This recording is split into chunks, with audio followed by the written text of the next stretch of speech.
At the local hardware store, I paid for an elderly woman's box of framing nails. She gripped my forearm with surprising strength, looked over her shoulder, and whispered a warning into my ear. "After your son-in-law leaves today, do not sweep the sawdust in your workshop." I felt a chill run down my spine, but I listened to her words. The very next morning, when I unlocked my shop doors and dug through the wood shavings on the floor, my knees nearly gave out at the sight of what lay hidden beneath. Before I continue this story, let me know where you are watching from in the comments below. Hit like and subscribe if you have ever had to stand up to family members who dangerously underestimated your worth. My name is Howard, and I am 70 years old. I am a master carpenter who built a lucrative custom furniture and restoration business from absolutely nothing. For decades, the rhythmic hum of saws and the deep scent of aged oak provided the solid foundation of my entire life. My late wife Evelyn and I sacrificed our own comfort to ensure our biological daughter Valerie never knew the harsh sting of poverty we grew up with.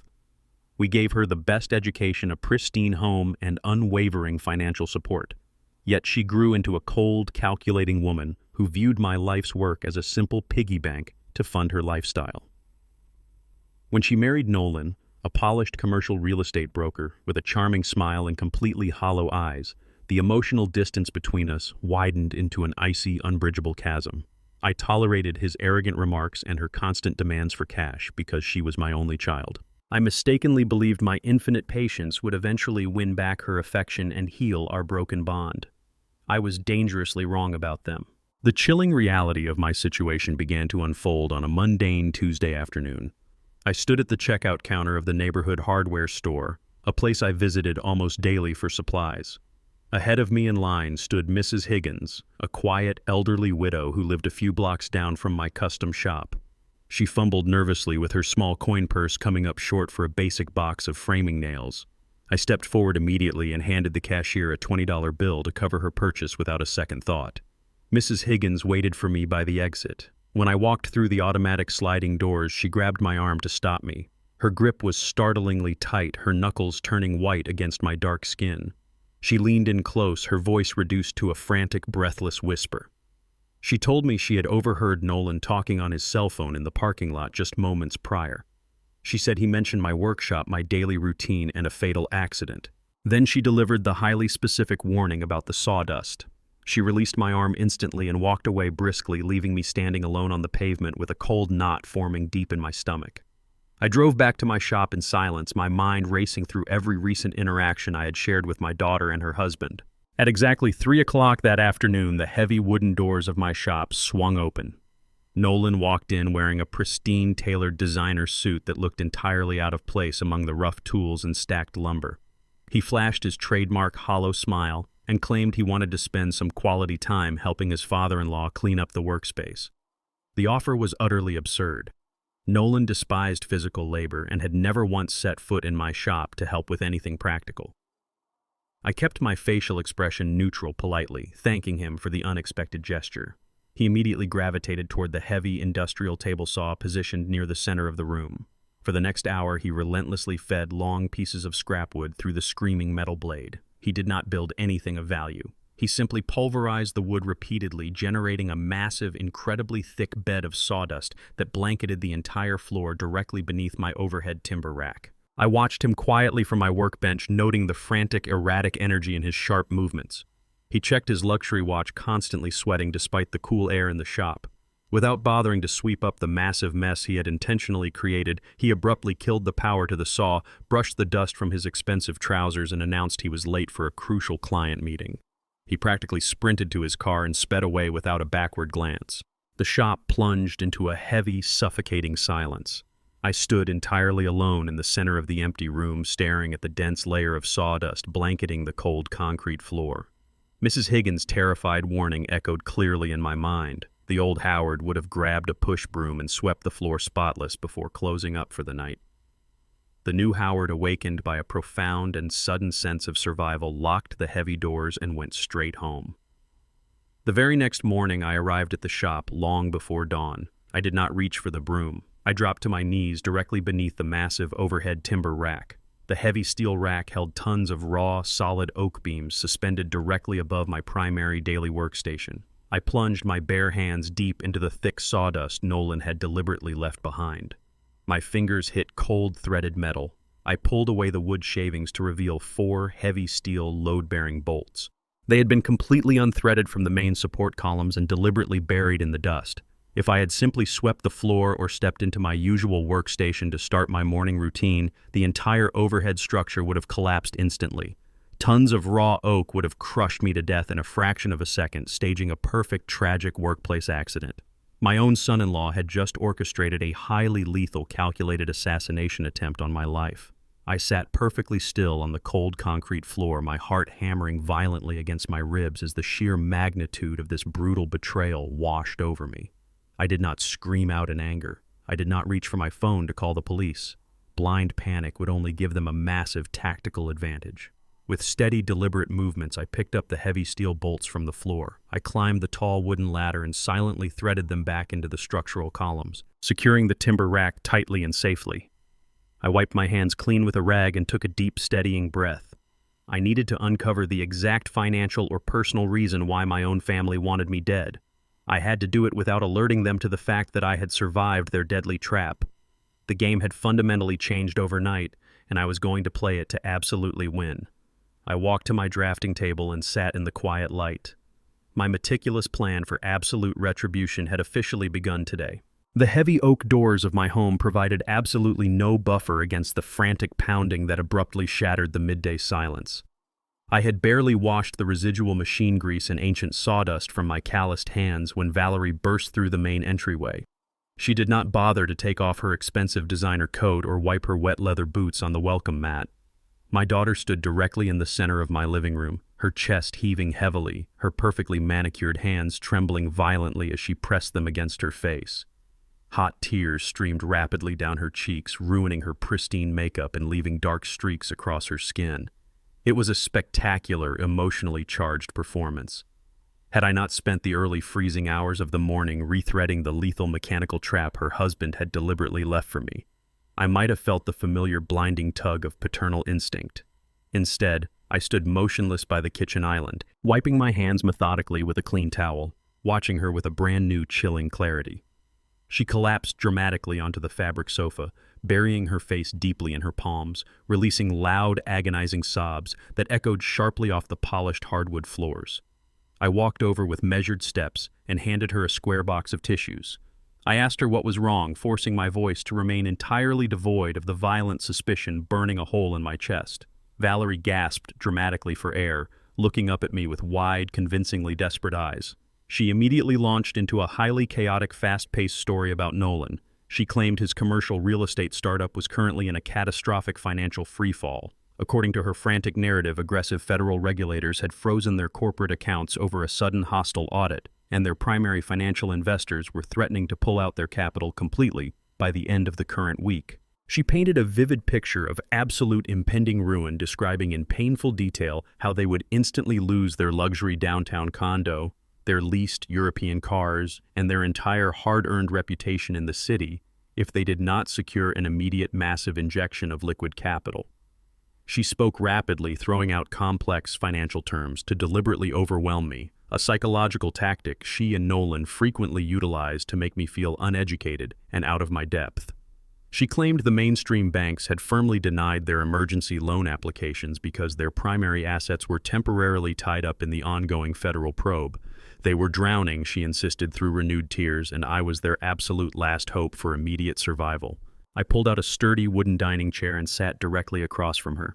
I kept my posture completely relaxed, leaning forward slightly as if deeply absorbing the crushing weight of her sudden tragedy.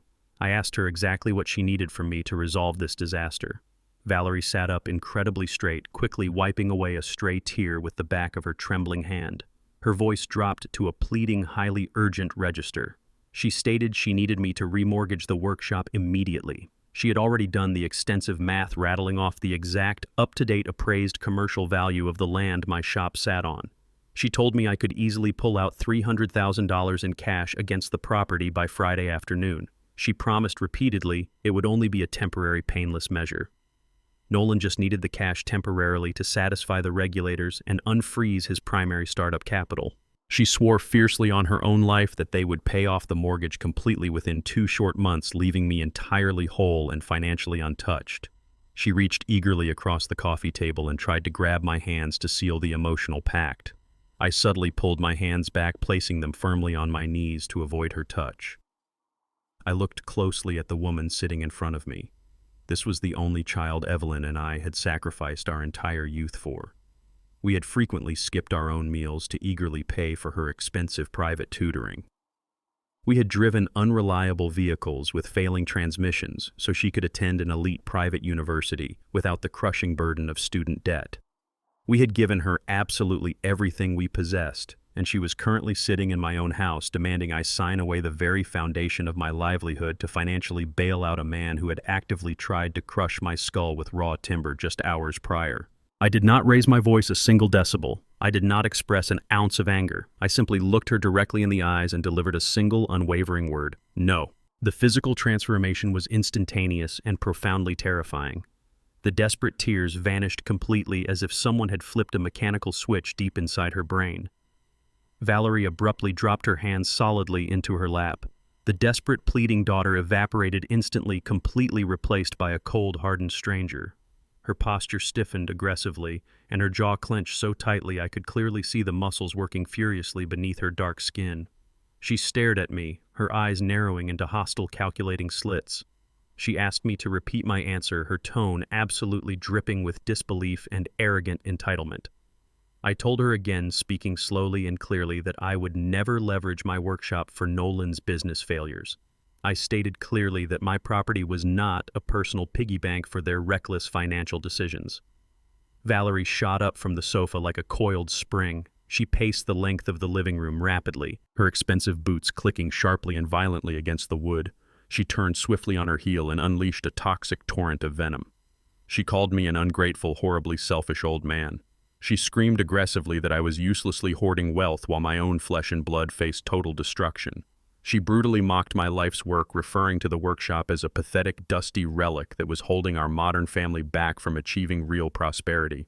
She ruthlessly invoked her mother's name, shouting loudly that Evelyn would be deeply ashamed of my cruel refusal to support her only child. That specific, calculated comment struck a deep nerve, but I forcefully kept my facial muscles utterly passive. My cold silence only infuriated her more. She fully expected me to argue fiercely, to defend myself emotionally, to engage in the toxic psychological tug-of-war we had played for years. When I gave her absolutely no reaction, she aggressively grabbed her designer handbag from the sofa cushions. She pointed a manicured finger directly at my chest and vowed aggressively that I would severely regret turning my back on them today.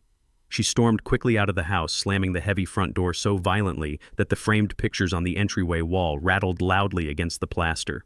I remained perfectly seated in the quiet living room, the loud echo of the slammed door ringing persistently in my ears. I felt a profound, heavy sense of detachment. The enduring illusion of my family was completely and permanently shattered. As I reached slowly for my ceramic coffee mug, my cell phone vibrated violently inside my pocket. I pulled it out and looked at the brightly illuminated screen. It was an automated, high-priority security alert from my primary banking institution. The notification detailed a massive external wire transfer. Exactly $15,000 had been successfully routed out of a joint emergency savings account. I had established that specific account a decade ago, right after Valerie graduated college, meant strictly for severe medical emergencies or catastrophic life events. I had kept her name on it out of blind trust and outdated paternal habit, assuming she would never touch the funds without consulting me first. I opened the banking application and meticulously reviewed the detailed transaction log. The money had not been transferred a few minutes ago during her angry, explosive departure. The official timestamp on the wire transfer showed the transaction had been explicitly initiated and fully cleared at 9 in the morning. She had drained the emergency funds 3 full hours before she came pounding on my door with her hysterical, tearful performance. I sat in the silent house, letting the horrifying timeline snap sharply into focus. The elaborate story about the federal bankruptcy and the desperate pressing need to remortgage the workshop was a meticulously calculated distraction. They did not need my permission to get immediate money. They had already stolen it. The dramatic fight was intentionally meant to misdirect my attention, to deliberately make me focus on a loud, messy family argument while they moved forward rapidly with their actual hidden agenda.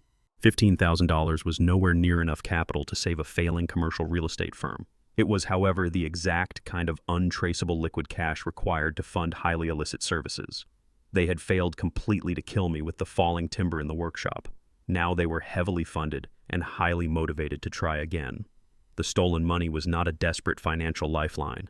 It was a deadly war chest. The realization chilled my blood completely. They were rapidly funding a larger, significantly darker operation, and I had a rapidly shrinking window of time to fortify my defenses before they struck again. I sat in the dim living room, the digital glow of the banking app burning my vision. The stolen $15,000 was a ticking clock. I needed to know their next angle of attack. Right on cue, my phone vibrated. It was Nolan. I let it ring 3 times, suppressing my rage before answering. His voice flowed through the speaker, smooth and perfectly modulated. He offered a profound apology for Valerie's explosive behavior, claiming extreme business stress pushed her to a breaking point. He invited me to their downtown condo for a reconciliation dinner, framing the gesture as a desperate plea to heal our fractured family. I accepted instantly, knowing I was walking directly into a calculated trap. An hour later, I parked my truck outside their sleek high-rise building. The stark contrast between my boots and their sterile lobby set my teeth on edge. Evelyn and I had lived in a modest brick home, choosing to reinvest our wealth into solid assets. Nolan preferred the grand illusion of wealth, financing a lavish lifestyle held together entirely by predatory loans.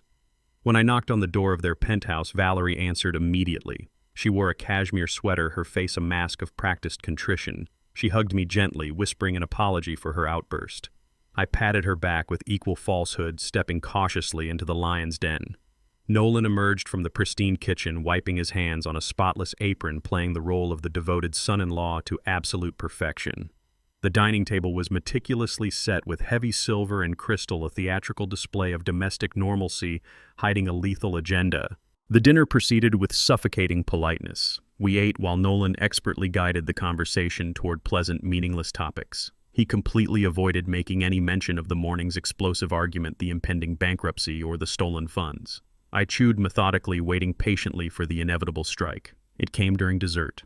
Nolan stood up with an enthusiastic smile, announcing he purchased an exclusive herbal tea specifically for me.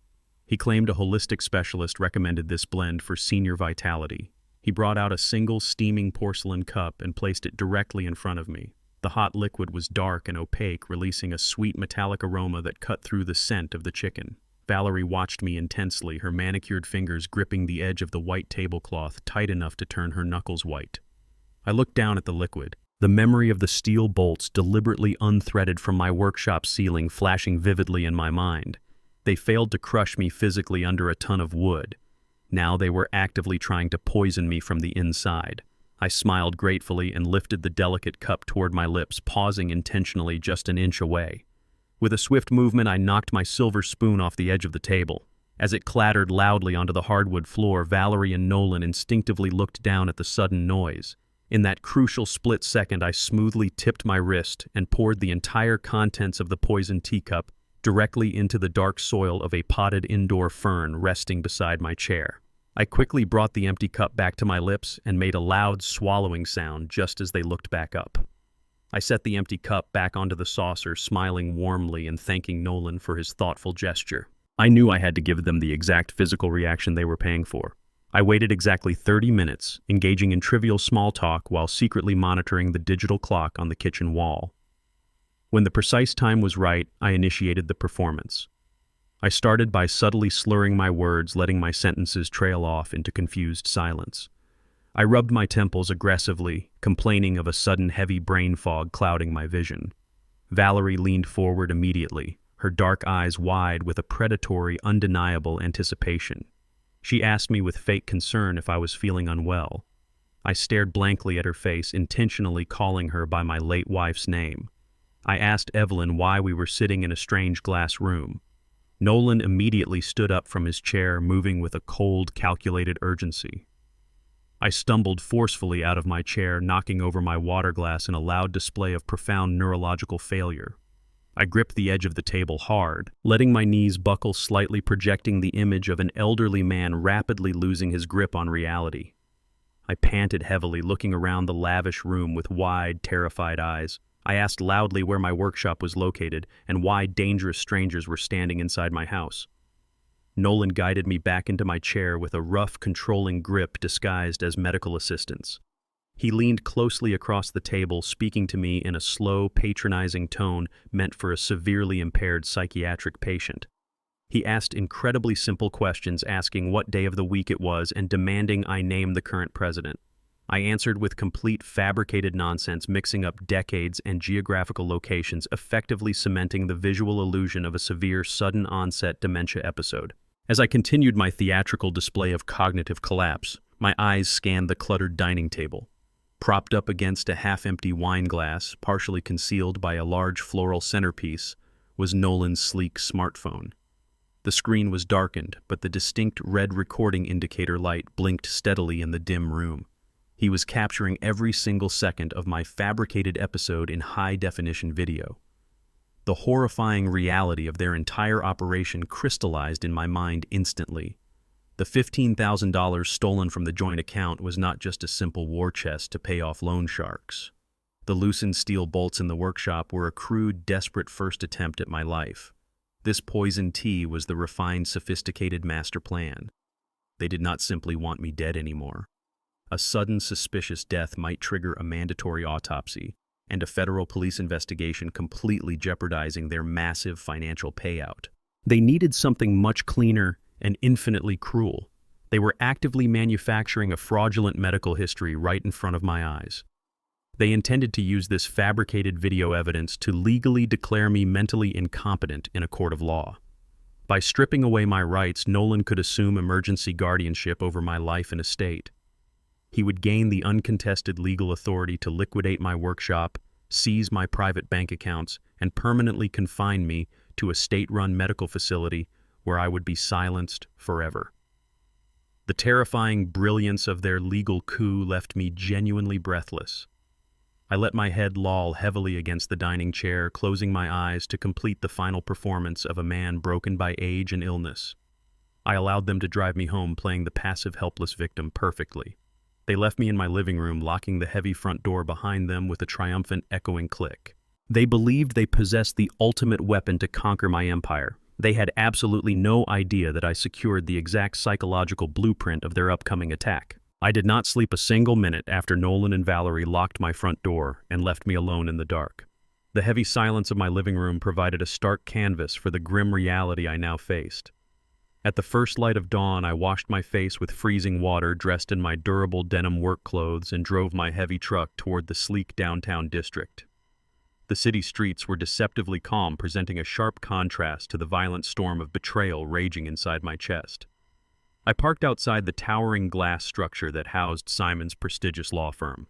Simon had been my dedicated trust attorney and fiercely loyal confidant for over 2 decades. He skillfully navigated the complex legalities of my expanding commercial business, while Evelyn and I focused entirely on the raw craftsmanship. Walking into the sterile, hyper-modern lobby, my scuffed leather work boots felt entirely out of place against the meticulously polished marble floors. I bypassed the receptionist with a silent nod and walked directly down the long corridor toward Simon's corner office. He was already waiting for me behind the glass walls. His assistant had called me late last night, leaving a highly urgent voicemail requesting my immediate presence at the start of business hours. I stepped through his heavy oak door and closed it firmly behind me, ensuring the mechanical latch clicked securely into place. Simon did not offer his usual warm, booming greeting. He stood rigidly behind his expansive mahogany desk, his face pulled taut with deep concern. His hands rested flat on a thick manila folder. I sat down in the leather chair opposite him, feeling the cool material against my back. The quiet, steady hum of the building's air conditioning was the only sound in the tense room. Simon opened the folder without a single word of preamble. He slid a thick stack of stapled legal-sized papers across the polished wood directly toward my waiting hands. I looked down at the bold, capitalized letters marching aggressively across the top of the first page. It was a revised last will and testament coupled permanently with a comprehensive, durable power of attorney. My chest tightened painfully as I read the dense introductory paragraphs. The legal language was ruthless, absolute, and entirely airtight. It completely stripped me of all financial autonomy, medical decision-making rights, and physical property ownership. Every single asset I had built over 40 years of backbreaking labor, every dollar saved, every piece of heavy machinery was neatly packaged and handed over entirely to Nolan's sole discretion. I flipped past the asset itemizations to the final page, my calloused fingers brushing roughly against the crisp white paper. Staring back at me from the bottom right corner was my own signature. It was an absolute masterpiece of forgery. The specific loops of the letters, the calculated pressure of the pen strokes, the slight familiar slant I had developed over decades of signing workshop invoices were all replicated flawlessly. Nolan had clearly spent countless hours practicing my handwriting in secret, likely utilizing old financial records Valerie had casually stolen from my home office during her frequent visits. Simon watched me deeply process the fraudulent documents, his jaw clenched tight with professional fury. He informed me in a low voice that these papers had been aggressively submitted to a junior notary in his firm late yesterday afternoon. The junior notary, entirely unfamiliar with my personal circumstances and overwhelmed by Nolan's smooth corporate charm, had processed the initial filing request because the accompanying identification documentation appeared entirely legitimate. The sheer audacity of the forgery was paralyzing, but the true killing blow lay just an inch below my fake signature. In the designated section for legal witnesses, a second signature rested in bright blue ink. I recognized the neat flowing cursive handwriting instantly. It belonged to Valerie. My only biological daughter had physically signed her name to this fraudulent, life-ending document. Beneath her signature, a typed legal addendum stated clearly that the witness officially certified the principal signatory was acting voluntarily, albeit under the heavy documented burden of rapidly diminishing mental capacity. The jagged puzzle pieces from the previous evening slammed together with sickening mathematical precision. The poisoned herbal tea, my fabricated dementia episode in their dining room, and Nolan's blinking smartphone camera were all meticulously designed to legally back up this exact document. If I attempted to contest this forged power of attorney in an open court of law, they would immediately produce the high-definition video of me stumbling around their home, unable to remember my own late wife's name. They were constructing a flawless, multi-layered legal cage around my entire existence. Valerie was not merely a passive participant or a manipulated wife blindly following her aggressive husband's lead. By legally signing her name to that specific mental capacity clause, she became the primary architect of my total demise. She was actively weaponizing my advanced age and my enduring paternal love for her to strip me of my basic human rights. The $15,000 she stole from our joint emergency account was only the operational funding. This document was the ultimate prize. They wanted the workshop land, the primary house, the business accounts, and the absolute power to lock me away in a state-run medical facility where no one would ever listen to my voice again. Simon leaned forward across the desk, his face flushed with intense professional outrage. He reached decisively for the sleek black desk phone resting near his keyboard. He stated firmly that we were contacting the municipal police and the Federal Fraud Division immediately to report massive document forgery and attempted grand larceny. He promised fiercely to have Nolan and Valerie arrested and locked in a holding cell before noon. I reached quickly across the desk and clamped my heavy hand down hard over his wrist. The sudden physical contact startled him, freezing his hand inches from the receiver. I looked him dead in the eye and told him to put the phone down. Simon stared at me in profound disbelief, arguing passionately that we possessed irrefutable physical proof of a severe felony. I kept my grip rigid, my voice dropping to a low commanding register. I explained the fatal flaw in his aggressive legal strategy. If we called the police right now, Nolan and Valerie would immediately unleash the video of my fake dementia episode to the authorities. They would hire vicious defense attorneys to publicly claim I was suffering from severe paranoia and that the forged documents were genuine necessary measures to protect me from myself. The ensuing legal battle would drag on for years, completely draining my resources and leaving me entirely vulnerable to another physical attack. I could not risk a public, messy courtroom spectacle that would instantly alert them to my complete awareness. I needed absolute silent control over the impending destruction of their lives. Furthermore, the underlying math did not add up. Nolan was a greedy opportunist, but Valerie's willingness to orchestrate the murder and total financial ruin of her own father pointed to a terrifying immediate desperation. Greed alone did not explain the sheer velocity and recklessness of their coordinated actions. I released Simon's wrist and ordered him to quietly secure the original documents in his private vault without raising a single alarm. I instructed him to act completely oblivious if Nolan or the junior notary inquired about the official filing status. I stood up from the leather chair, my mind hyper-focused on the immediate future. I had to tail Valerie today.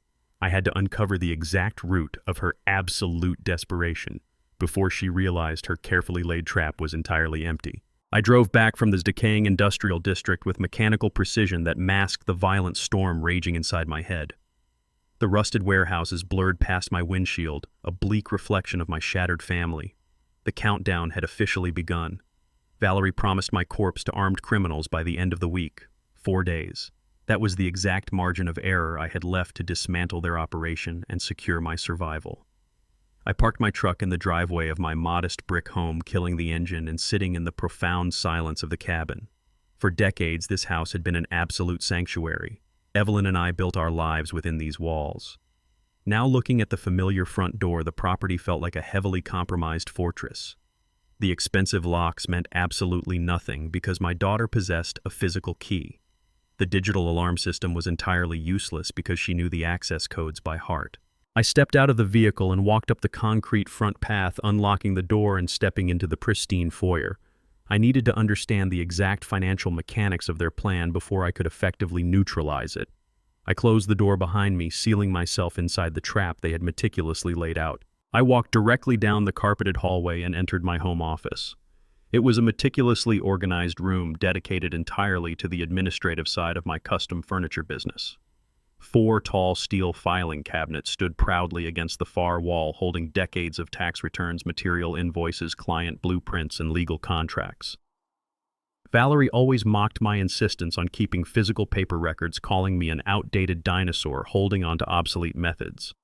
Yet it was precisely this outdated habit that would now expose her modern betrayal.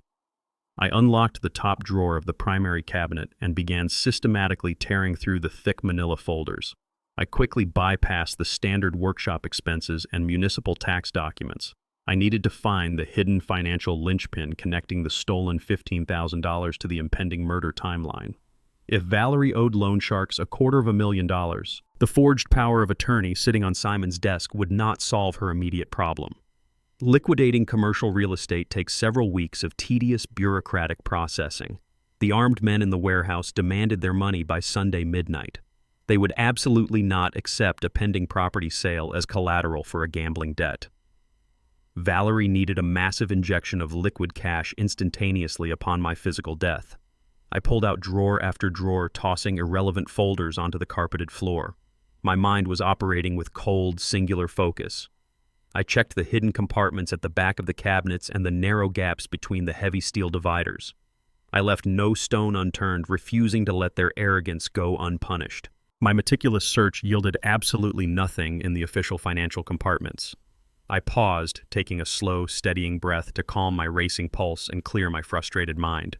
Valerie knew my organizational system perfectly. If she physically hid a highly incriminating document inside this office, she would certainly not place it where I naturally expected to find sensitive financial records. I turned my attention toward a small wicker basket resting on the bottom shelf of my bookcase. It was the designated recycling bin, where I carelessly tossed junk mail, promotional catalogs, and unsolicited credit card offers. I grabbed the basket and dumped the entire contents onto my wooden desk. I sifted rapidly through the glossy supermarket advertisements, the local restaurant flyers, and the discarded hardware coupons. Near the very bottom of the chaotic pile, sandwiched securely between 2 thick automotive catalogs, I found a crisp, pristine white envelope. It lacked a return address, but the automated postage marks indicated it had been mailed directly from the corporate headquarters of my primary life insurance provider. I grabbed a brass letter opener and sliced the envelope open with a single motion. I pulled out a thick, multi-page confirmation document. The black ink detailed a massive alteration to my life insurance policy. Evelyn and I purchased the foundational policy over 30 years ago, deliberately maintaining a modest death benefit designed solely to cover basic funeral expenses and outstanding property taxes. According to the official legal document currently trembling in my hands, my standard policy payout had been aggressively quintupled just 3 short days ago. The new authorized death benefit totaled exactly $500,000. I quickly scanned down the page to the beneficiary section. My name and Valerie's name had been completely erased from the primary control line. The sole, uncontested beneficiary of the $500,000 payout was now listed exclusively as Nolan. I flipped frantically to the financial summary page detailing the monetary premium requirements for such a sudden increase in coverage. the insurance provider demanded a substantial immediate cash deposit to underwrite the accelerated risk parameters of a 70-year-old man. The required upfront payment listed on the official invoice was exactly $15,000. The sickening, horrific puzzle was finally complete. Valerie had not drained our joint emergency savings account to pay off minor business debts or appease aggressive federal real estate regulators. She had deliberately stolen that specific amount of money to rapidly fund the massive premium increase on my life insurance policy. They had purchased a $500,000 bounty on my head using my own hard-earned savings to completely finance the fatal transaction. The life insurance payout was the only financial vehicle that offered an immediate, massive cash settlement directly upon the presentation of a standard medical death certificate. This was the exact mechanism Valerie intended to use to pay off the violent underground casino debt by Sunday midnight. She would confidently hand the loan sharks the insurance assignment, immediately clearing her name, and then comfortably pocket the remaining $250,000 to endlessly fund her lavish lifestyle with Nolan. They viewed my execution as a highly lucrative business deal, entirely devoid of empathy or basic human hesitation. The pure evil radiating from this single sheet of paper eradicated the final shreds of my paternal grief. The crushing reality of their strict financial deadlines settled heavily over my rigid shoulders. The orchestrated workshop accident failed to deliver the fatal result yesterday. The forged power of attorney sitting in Simon's vault was merely a secondary contingency plan to control the physical property. The absolute primary objective remained the undisputed insurance payout. With the loan sharks violently demanding their blood money by the absolute end of the week, Valerie and Nolan simply did not have the luxury of extended time. They could not wait to stage another unpredictable accident at the commercial workshop during business hours. They needed unquestionable certainty immediately. The next targeted attempt on my life would not happen in a public space where variables could interfere. It would be executed in the one place I was supposed to be completely relaxed and vulnerable. The final strike was coming tonight, directly inside my own home. I folded the insurance document, sliding it directly into my pocket. I had 4 days to completely dismantle their syndicate, and the retaliation would begin right now. I pulled my truck into the driveway of my quiet brick house, the newly discovered life insurance documents burning a metaphorical hole in my heavy denim jacket. The sun had completely set, casting long, ominous shadows across the manicured lawn Evelyn and I had planted together 30 years ago. I sat behind the steering wheel for a long moment, staring at the darkened windows of my home. My biological daughter and her husband had explicitly promised my corpse to armed loan sharks by Sunday midnight. Tonight was Thursday. They were completely out of time and out of options. The forged power of attorney and the fake dementia video were highly effective legal weapons, but those tools took weeks to process through the sluggish family court system. The loan sharks demanded immediate cash, and my $500,000 life insurance policy was the only financial vehicle capable of delivering it instantly upon my death. I knew, with absolute, chilling certainty, that my house was no longer a sanctuary. It was a designated kill zone. I stepped out of the truck and walked up the concrete path. I unlocked the heavy oak front door and pushed it open. I took exactly one step into the foyer before my survival instincts slammed into overdrive. A thick, suffocating wall of toxic odor violently assaulted my senses. The overwhelming, unmistakable stench of raw natural gas hung heavily in the stagnant air of the house. It was not a faint leak or a burner left accidentally ajar. The concentration was so incredibly dense it physically burned the back of my throat and caused my eyes to water instantly. My mind raced with terrifying clarity. I froze completely, actively suppressing the automatic urge to reach out and flick on the hallway light switch. A single tiny electrical arc from a basic light switch would instantly ignite the saturated atmosphere and detonate the entire property. I held my breath, pulling my jacket up over my mouth and nose. I moved silently and deliberately through the dark hallway toward the kitchen at the rear of the house. The oppressive smell grew exponentially stronger with every step I took. I used the faint ambient light spilling in from the street lamps outside to navigate the familiar layout of my home. I reached the kitchen island and looked toward the large industrial stainless steel stove Evelyn had insisted we buy when I expanded my business. I dropped to my hands and knees on the cold tile floor. I grabbed the heavy bottom edge of the massive appliance and pulled it slowly away from the wall, agonizingly careful not to scrape the metal feet against the ceramic tile and create a lethal friction spark. As the heavy stove slid forward, I peered into the narrow gap behind it. The flexible yellow corrugated gas line connected directly to the wall valve was clearly visible. It had not slipped or degraded from natural wear and tear. The thick, reinforced metal tubing had been brutally and deliberately compromised. Someone had taken a heavy-toothed hacksaw and sawed exactly halfway through the thick gas line. They left just enough of the tube intact so it would not snap off completely and trigger an automatic safety valve shutoff. Instead, it was actively pumping high-pressure natural gas directly into the enclosed space of my kitchen at maximum volume. I stared at the jagged, shiny metal edges of the saw marks. The lethal mechanics of the trap were brilliantly simple and utterly devastating. The gas was accumulating heavily around the floorboards. Less than 3 feet away stood my large kitchen refrigerator. I knew exactly how those appliances operated. Every 45 minutes, the heavy internal compressor kicked on with a sharp, audible click, generating a microscopic internal electrical spark. If I had walked in a few minutes later, or if I had simply gone to sleep upstairs, the refrigerator compressor would have acted as a perfect, untraceable detonator. The resulting explosion would level the entire house, burning my body to unrecognizable ash and perfectly masking the saw marks on the melted gas line. It would look like a tragic, common accident involving an elderly man who forgot to check his appliances. My lungs burned fiercely for oxygen. I carefully pushed myself backward, standing up with slow, deliberate movements to avoid disturbing the saturated air. I turned and walked rapidly back through the dark house, slipping out the front door and closing it gently behind me. I ran around the side of the brick exterior, plunging into the thick, decorative bushes near the foundation. I found the main municipal gas meter protruding from the dirt. I grabbed my heavy steel wrench from my tool belt and clamped it securely over the main shutoff valve. I pulled upward with all my remaining strength, turning the heavy valve a full 90 degrees until it locked solidly into the off position. The lethal flow of gas was finally severed. I collapsed backward onto the damp grass, sucking in deep, ragged breaths of the cool night air. My chest heaved violently as the sheer adrenaline crashed through my system. Nolan and Valerie had just attempted to blow me to pieces inside the home I had built for them. The normal rational response would be to immediately dial the local authorities, report the severed line, and have my daughter arrested for attempted murder.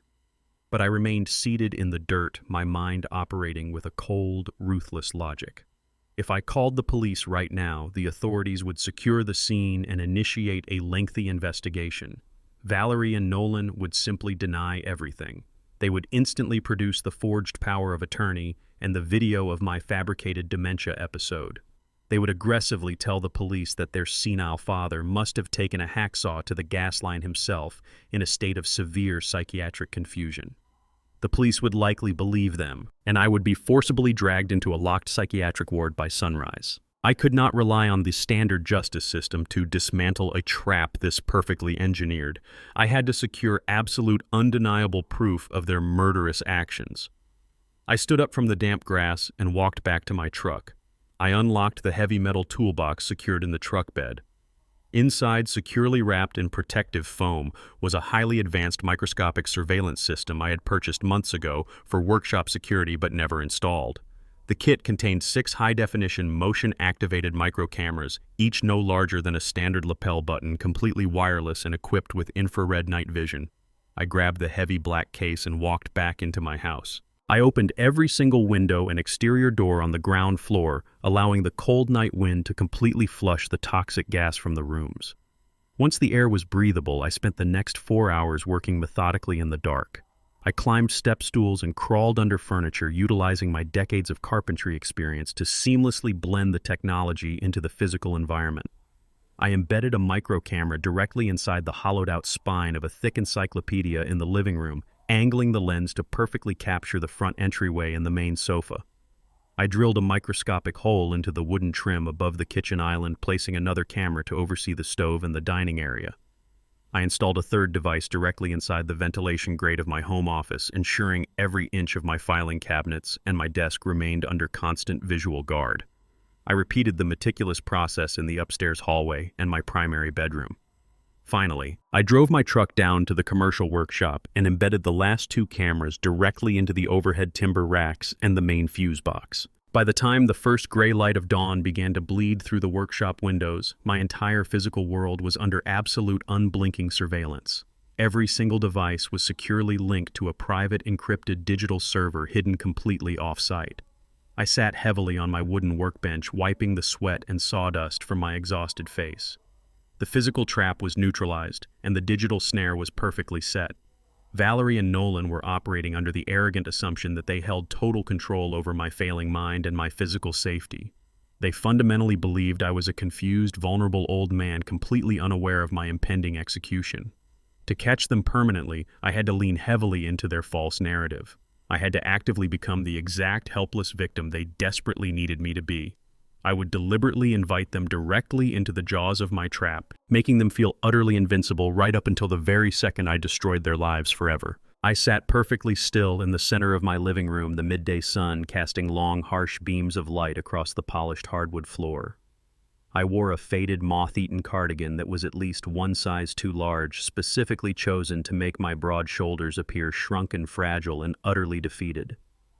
The heavy antique grandfather clock in the corner ticked rhythmically, counting down the agonizing seconds until the next aggressive phase of their attack.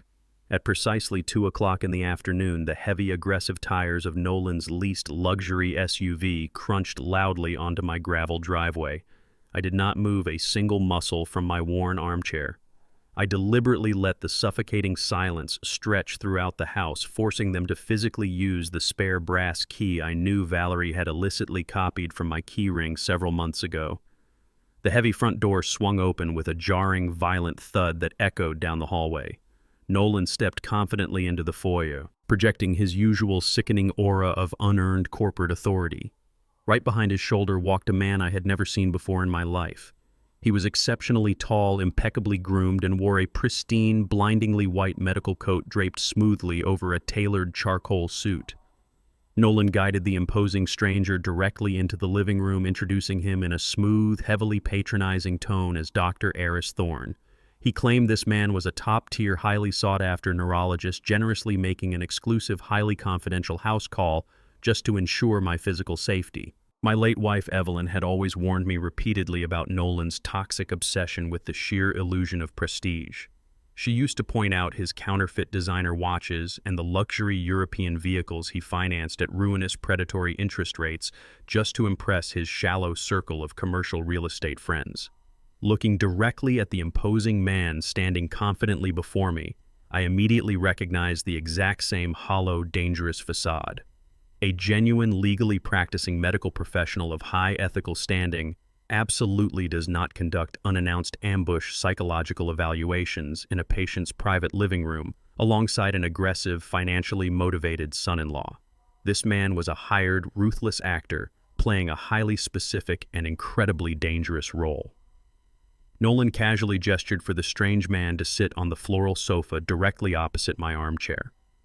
He unknowingly positioned them both perfectly within the microscopic, high-definition lens of the surveillance camera I had meticulously embedded inside the hollowed-out spine of an old encyclopedia just hours ago. The man, confidently calling himself Dr. Thorne, did not bother with a basic standard physical examination. He did not check my resting pulse, he did not monitor my blood pressure, and he made absolutely no attempt to assess my basic motor functions.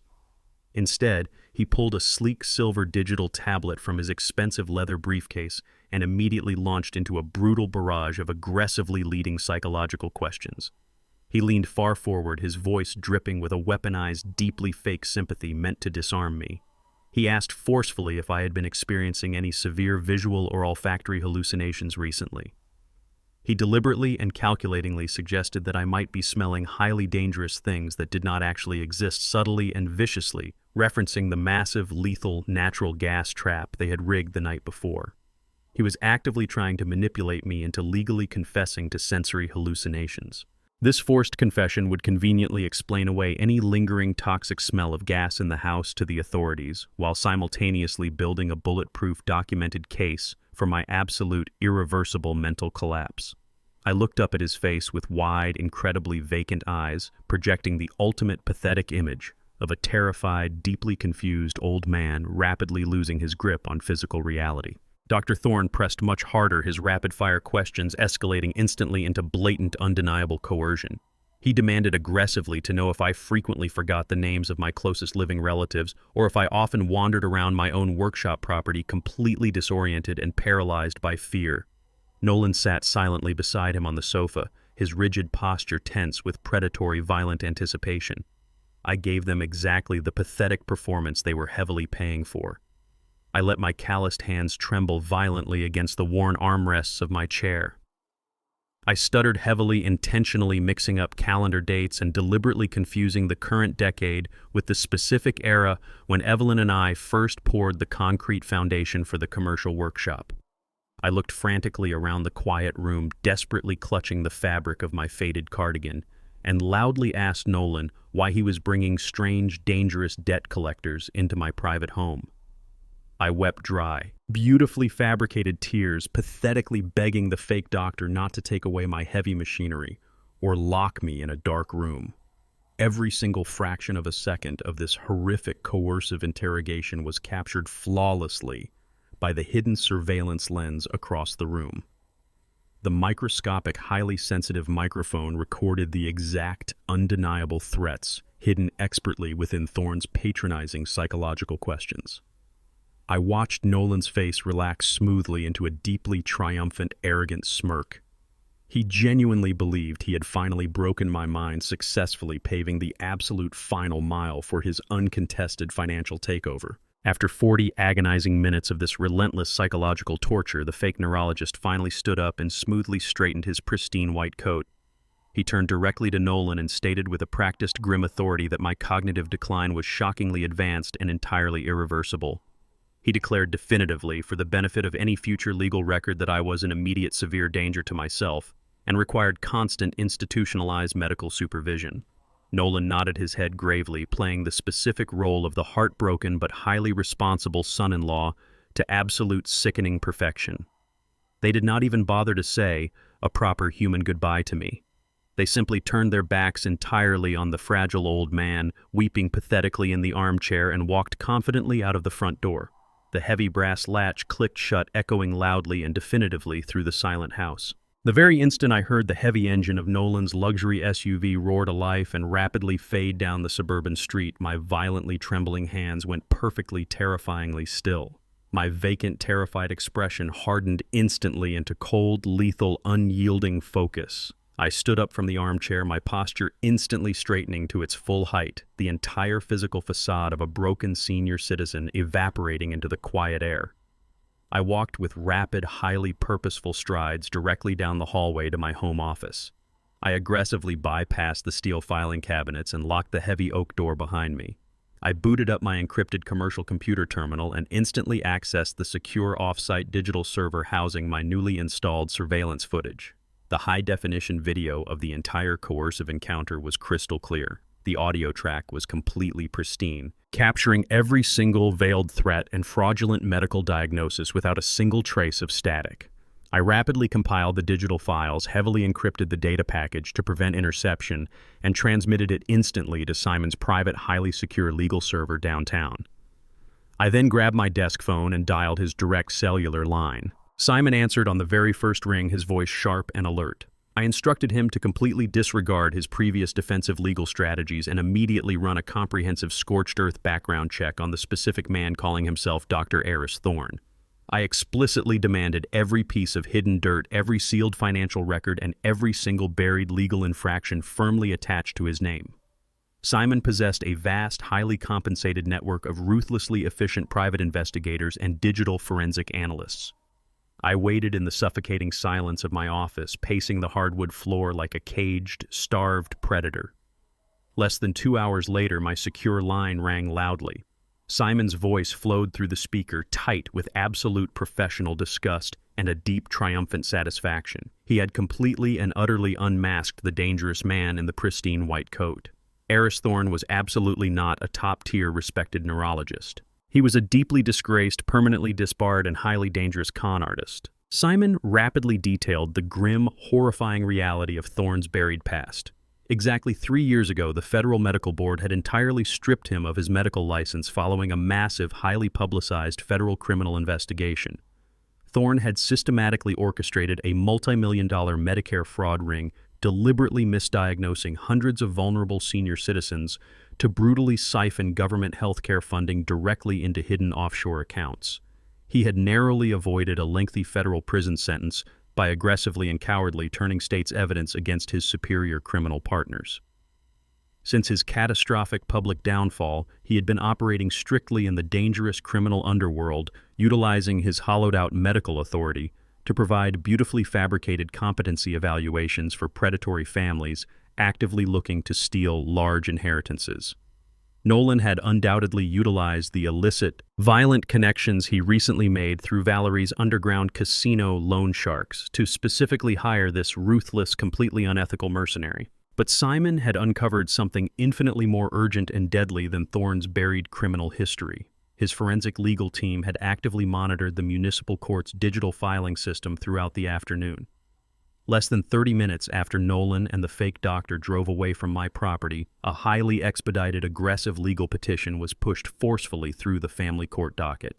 Nolan and Valerie were not waiting a single extra day to execute their final maneuver. The failed gas line explosion had pushed their violent timeline to the absolute physical brink. They were physically taking this completely fabricated medical evaluation, backed tightly by the forged, durable power of attorney and Valerie's traitorous witness signature, directly to a sitting municipal judge. Simon confirmed the terrifying reality in a low, grim whisper that sent a surge of adrenaline straight into my veins. They had a mandatory, highly expedited hearing officially scheduled for exactly 9 o'clock tomorrow morning to aggressively demand emergency uncontested guardianship over my entire life, my physical freedom, and my absolute financial estate. They were bringing the final lethal strike directly to the courthouse. The revelation of the 9 o'clock emergency hearing hit me like a physical blow, instantly clarifying the sheer velocity of their operation. Nolan and Valerie were not merely trying to steal my life. They were racing a lethal countdown. The underground loan sharks demanded their $250,000 by Sunday midnight. It was currently Thursday evening. They needed absolute, unquestionable legal control over my estate by tomorrow morning so they could immediately secure a predatory commercial loan against the Eastside Workshop property. They intended to use the guardianship papers to liquidate my life's work before the weekend was over. I had less than 12 hours to render their entire legal strategy completely useless. I spoke into the secure phone, my voice dropping to a harsh, commanding register. I ordered Simon to pull my primary estate files immediately. I told him we were activating the invisible protocol. Simon hesitated for a fraction of a second before the fierce realization clicked into place. He understood exactly what I was demanding. Decades ago, when the custom furniture business first began yielding substantial profits, my late wife Evelyn insisted we protect our sudden wealth from predatory opportunists. Evelyn possessed a brilliantly cynical understanding of human greed. She knew visible wealth attracted relentless parasites. Under her strict guidance, we quietly funneled a massive portion of our liquid capital into a highly guarded, anonymous blind trust. We used that impenetrable financial vehicle to quietly purchase a massive, highly lucrative commercial plaza directly in the center of the downtown financial district.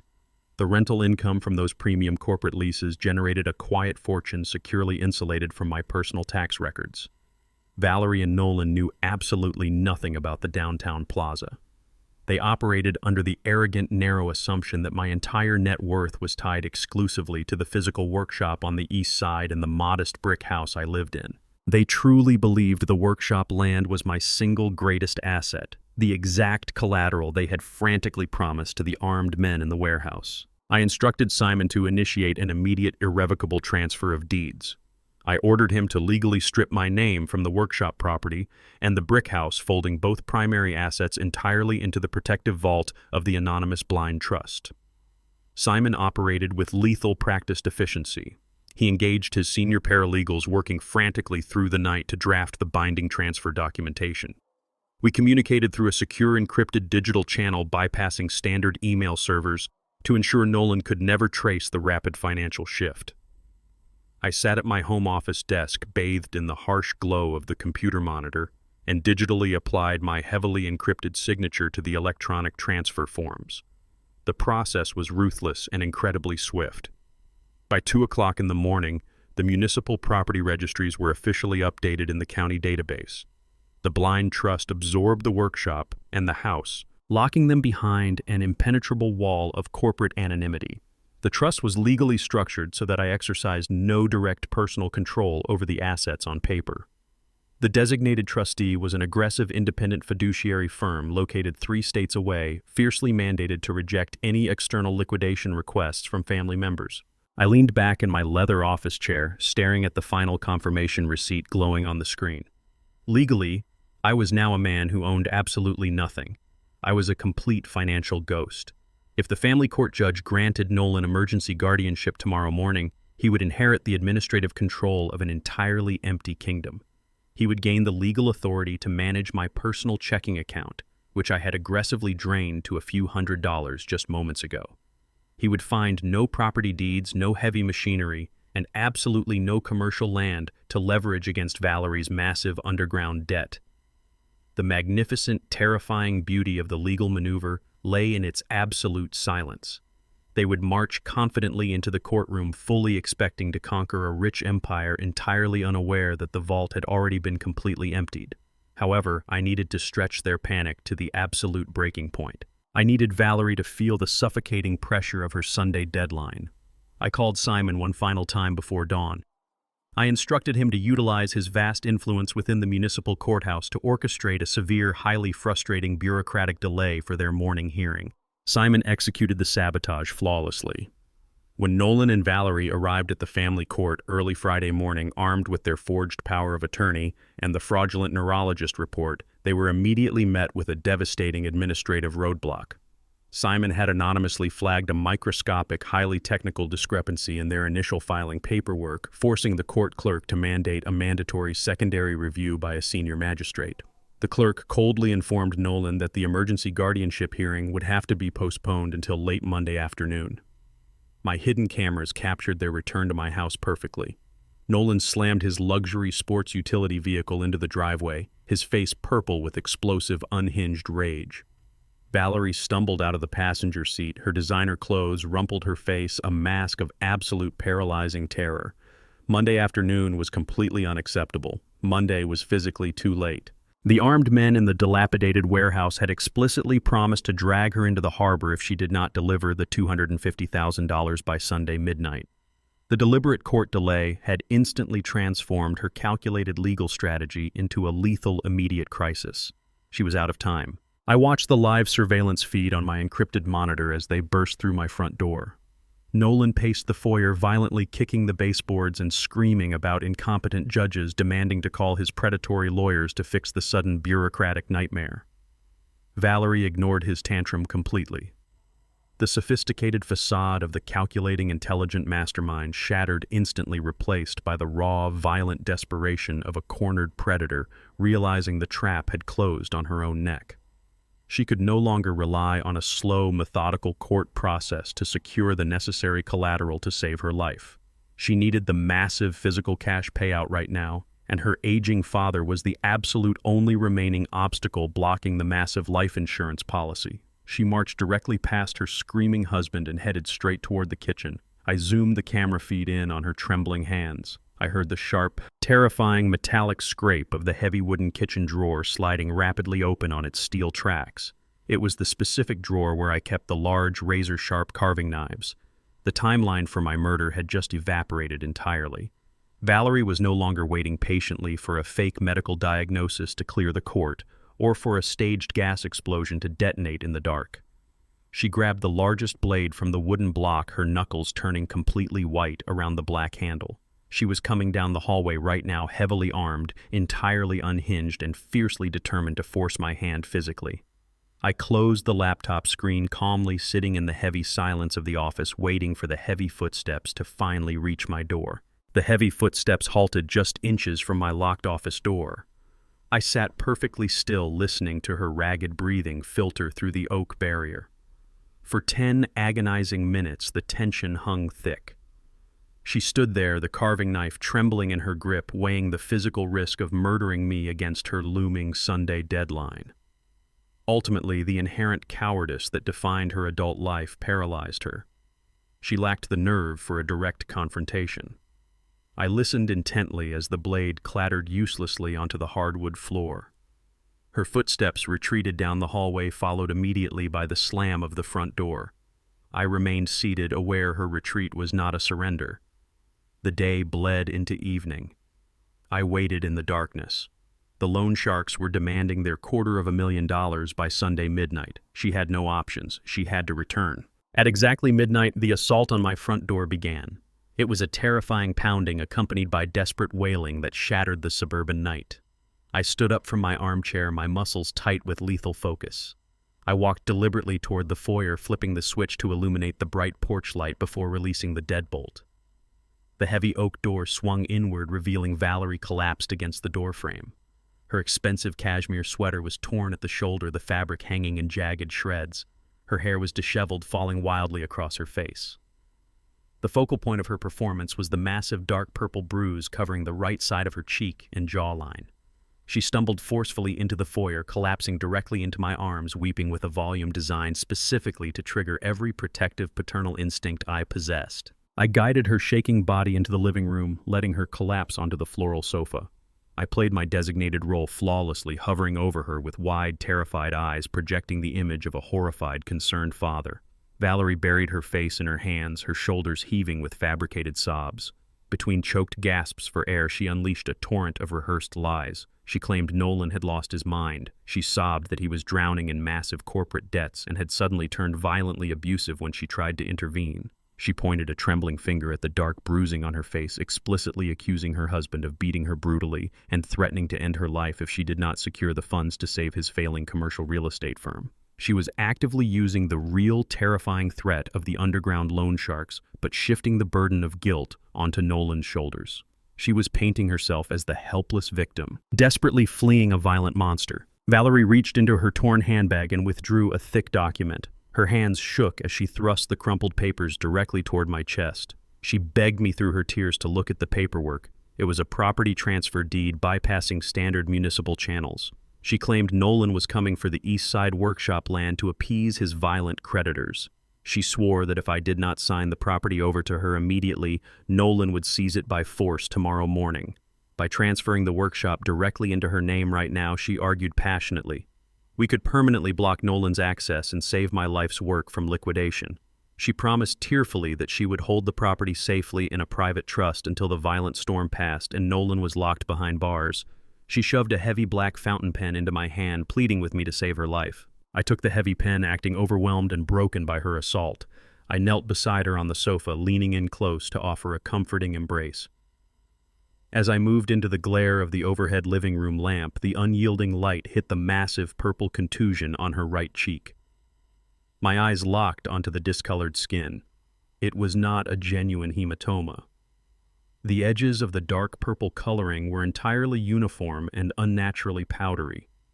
A genuine bruise blossoms from the center outward, shifting through variations of blue, yellow, and green. This mark was a flat, matte purple, and right at the sharp curve of her jawline, I saw the undeniable smeared edge of theatrical makeup. The grease paint had lightly transferred onto the collar of her torn cashmere sweater, leaving a faint smudge against the white fabric. She had sat in front of a mirror and painted a fraudulent injury onto her own face to weaponize my paternal love. She was executing a desperate solo audible, bypassing her husband to steal the property deed. The cold rage inside my chest crystallized into precision. I did not flinch. I let my shoulders slump, allowing a defeated sob to escape my throat. I told her in a weak voice that I would do anything to protect her. I placed the transfer deed flat against the glass table. Valerie watched my hands with an intensity that burned through her fake tears, her body rigid with predatory anticipation. I pressed the fountain pen against the thick paper. I did not use my standard legally binding signature. Over 40 years of running a commercial business, I had established a highly specific documented signature registered with the Federal Tax Board, the Municipal Property Registry, and every single banking institution I utilized. The signature required specific unbroken loops and a continuous heavy underline. Instead, I deliberately utilized an old inaccurate variation of my signature that I had legally abandoned 3 decades ago. I intentionally misspelled my middle initial, severing the loops and applying an erratic pressure that any bank clerk would instantly flag as a blatant, unverified forgery. I was handing her a completely worthless piece of paper. I pushed the signed document back across the glass table. Valerie snatched the paper with a ferocity that entirely betrayed her abused victim persona. She did not bother to review the ink. She was completely blinded by her own arrogance and the suffocating pressure of her Sunday deadline. She shoved the invalid deed deep into her torn handbag standing up from the sofa. The violent shaking in her hands miraculously ceased. The fabricated tears stopped flowing. She offered a quick, hollow promise to call the police from a secure location, telling me to lock the doors and stay hidden until she contacted me again. She turned her back and walked briskly toward the front door. As she reached the foyer, the bright porch light illuminated the side of her face one final time. I saw the distinct shadow of a triumphant smirk pulling at the corner of her mouth. She genuinely believed she had just pulled off the ultimate manipulation. She thought she had outsmarted her husband and robbed her senile father in one swift stroke. She walked out into the dark night, the heavy door clicking shut. She was rushing directly to the loan sharks, presenting them with a legally void document tied to a workshop that no longer belonged to me. The secure trust held, and Valerie walked unprotected into her own trap. The morning sun crested the horizon, casting a cold gray light over my quiet suburban street. I did not linger in the house. I had meticulously established a specific alibi for the morning, loudly informing my neighbors, and leaving a deliberate voicemail on Valerie's phone stating I was attending a mandatory follow-up appointment with my primary care physician. I drove my heavy truck out of the driveway, completely vacating the property to leave the stage entirely open for the next phase of their aggressive attack. I did not drive to any medical clinic. I parked my vehicle behind a dilapidated diner 2 miles away, safely out of sight, and opened my encrypted laptop. The digital screen illuminated the cramped cabin of my truck, instantly connecting to the hidden surveillance network I had meticulously installed.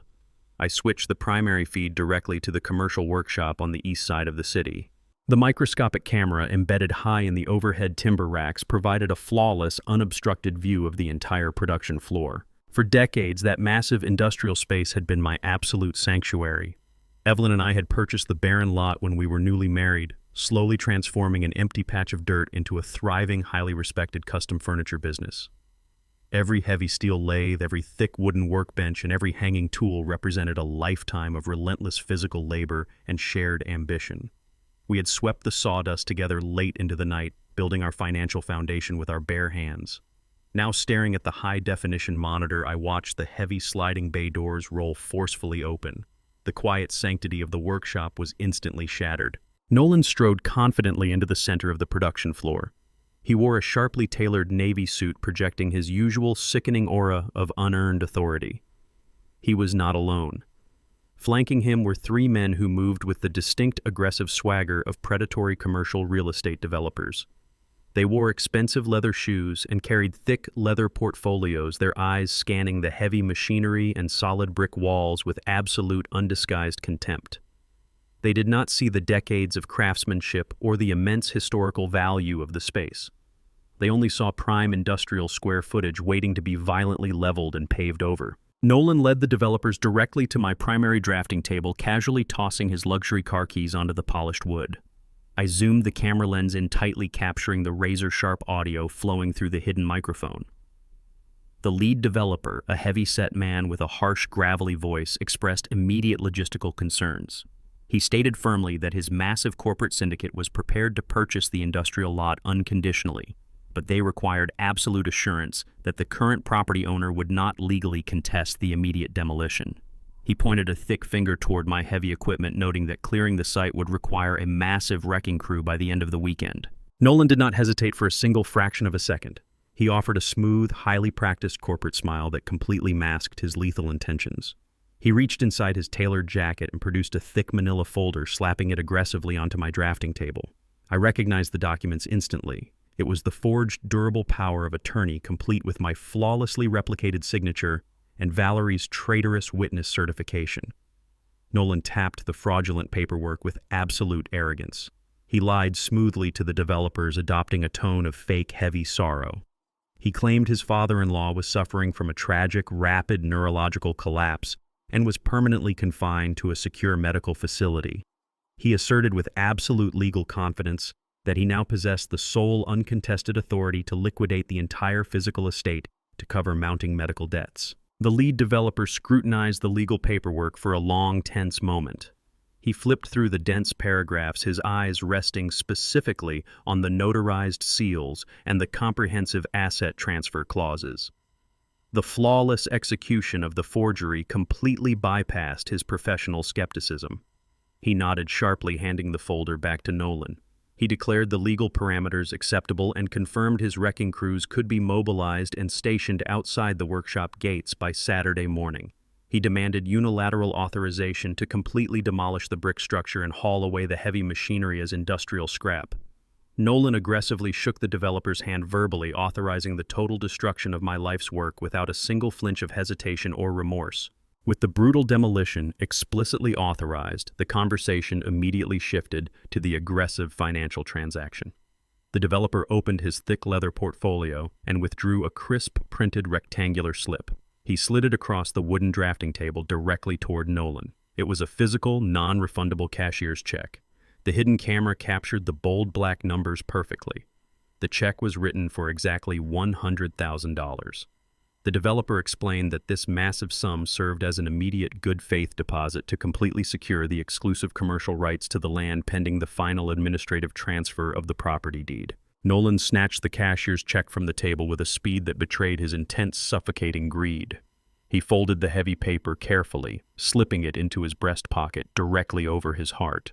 He assured the developers that the final deed transfer would clear the municipal courts by Monday morning, blissfully unaware of the catastrophic bureaucratic delay Simon had already engineered. He thanked the men for their swift business, promising that the demolition crews would face zero resistance upon arrival. The developers turned and exited the workshop, their expensive shoes crunching over the sawdust as they headed back to their waiting vehicles. Nolan remained standing entirely alone in the center of my workshop for a long, quiet moment. He looked around the massive industrial space, a slow, triumphant smirk spreading across his face. He patted his breast pocket, feeling the physical weight of the $100,000 deposit. He genuinely believed he had just executed the flawless, highly lucrative liquidation of my entire empire. He thought he had outsmarted the slow legal system and secured a massive cash payout to salvage his failing commercial real estate firm. I watched his arrogant display through the digital monitor, my jaw clenched so tightly my teeth ached. The sheer terrifying magnitude of his arrogance was his ultimate downfall. By accepting that specific cashier's check and actively authorizing the physical destruction of the property, Nolan had crossed a catastrophic, irreversible legal threshold. He was operating under the fatal assumption that my name was still legally attached to the workshop deed. He had absolutely no idea that Simon and I had successfully executed the invisible protocol in the dead of night. The property he just sold did not belong to me, and it certainly did not belong to him. The commercial workshop was currently locked behind the impenetrable anonymous walls of an independent blind trust located 3 states away. Nolan had just aggressively accepted a $100,000 payment for commercial land he did not legally own. He had utilized a fabricated, forged legal document to facilitate a massive interstate financial transaction with a corporate syndicate. He had committed undeniable, highly documented federal wire fraud in broad daylight, and I possessed the pristine high-definition audio and video recordings to prove it. The massive financial trap was officially set, and his neck was positioned perfectly inside the steel jaws. He walked out of the workshop and locked the heavy bay doors, carrying a fraudulent check that would trigger a massive federal indictment the instant he attempted to deposit it into his bank account. I closed the encrypted surveillance application on my laptop, the cold blue light fading from the dark cabin of my truck. Nolan and Valerie were both operating under their own desperate, conflicting timelines. Valerie had presented a worthless, flawed deed to the underground casino loan sharks desperately trying to buy her own life. Nolan had stolen a massive deposit from aggressive commercial developers for a property shielded by an invisible trust. They had completely isolated themselves, betraying each other and plunging recklessly into massive, inescapable federal felonies. The physical traps they laid for me had failed, and their legal maneuvers were aggressively dismantled in the shadows. They were drowning in a sea of their own toxic greed. Now that the undeniable evidence was perfectly secured, it was time to move to the next phase of the operation. I started the engine of my truck, the deep rumble vibrating through the steering wheel. I was going to systematically cut off their oxygen, suffocating them completely before the final strike. I drove my heavy truck away from the dilapidated diner, leaving the digital surveillance feed running silently on my encrypted laptop. The midday sun hung high in the cloudless sky, casting sharp shadows across the asphalt. I navigated the familiar city streets with absolute unwavering purpose. I bypassed the quiet residential neighborhoods and headed straight into the bustling heart of the downtown financial district. I pulled into the private parking garage of the First National Bank. This was the central branch where Evelyn and I had opened our very first joint commercial account over 4 decades ago. I did not hunch my shoulders. The pathetic, trembling facade of a broken old man was no longer required. I walked through the heavy revolving glass doors with the rigid, commanding posture of a man completely in control of his empire. I deliberately bypassed the long line of regular customers and walked directly toward the mahogany doors of the executive offices. I stepped into the spacious office of Marcus Thorne, the senior branch manager. Marcus had personally overseen my financial portfolios since the early days of my custom furniture business. He looked up from his polished desk, his face registering immediate surprise.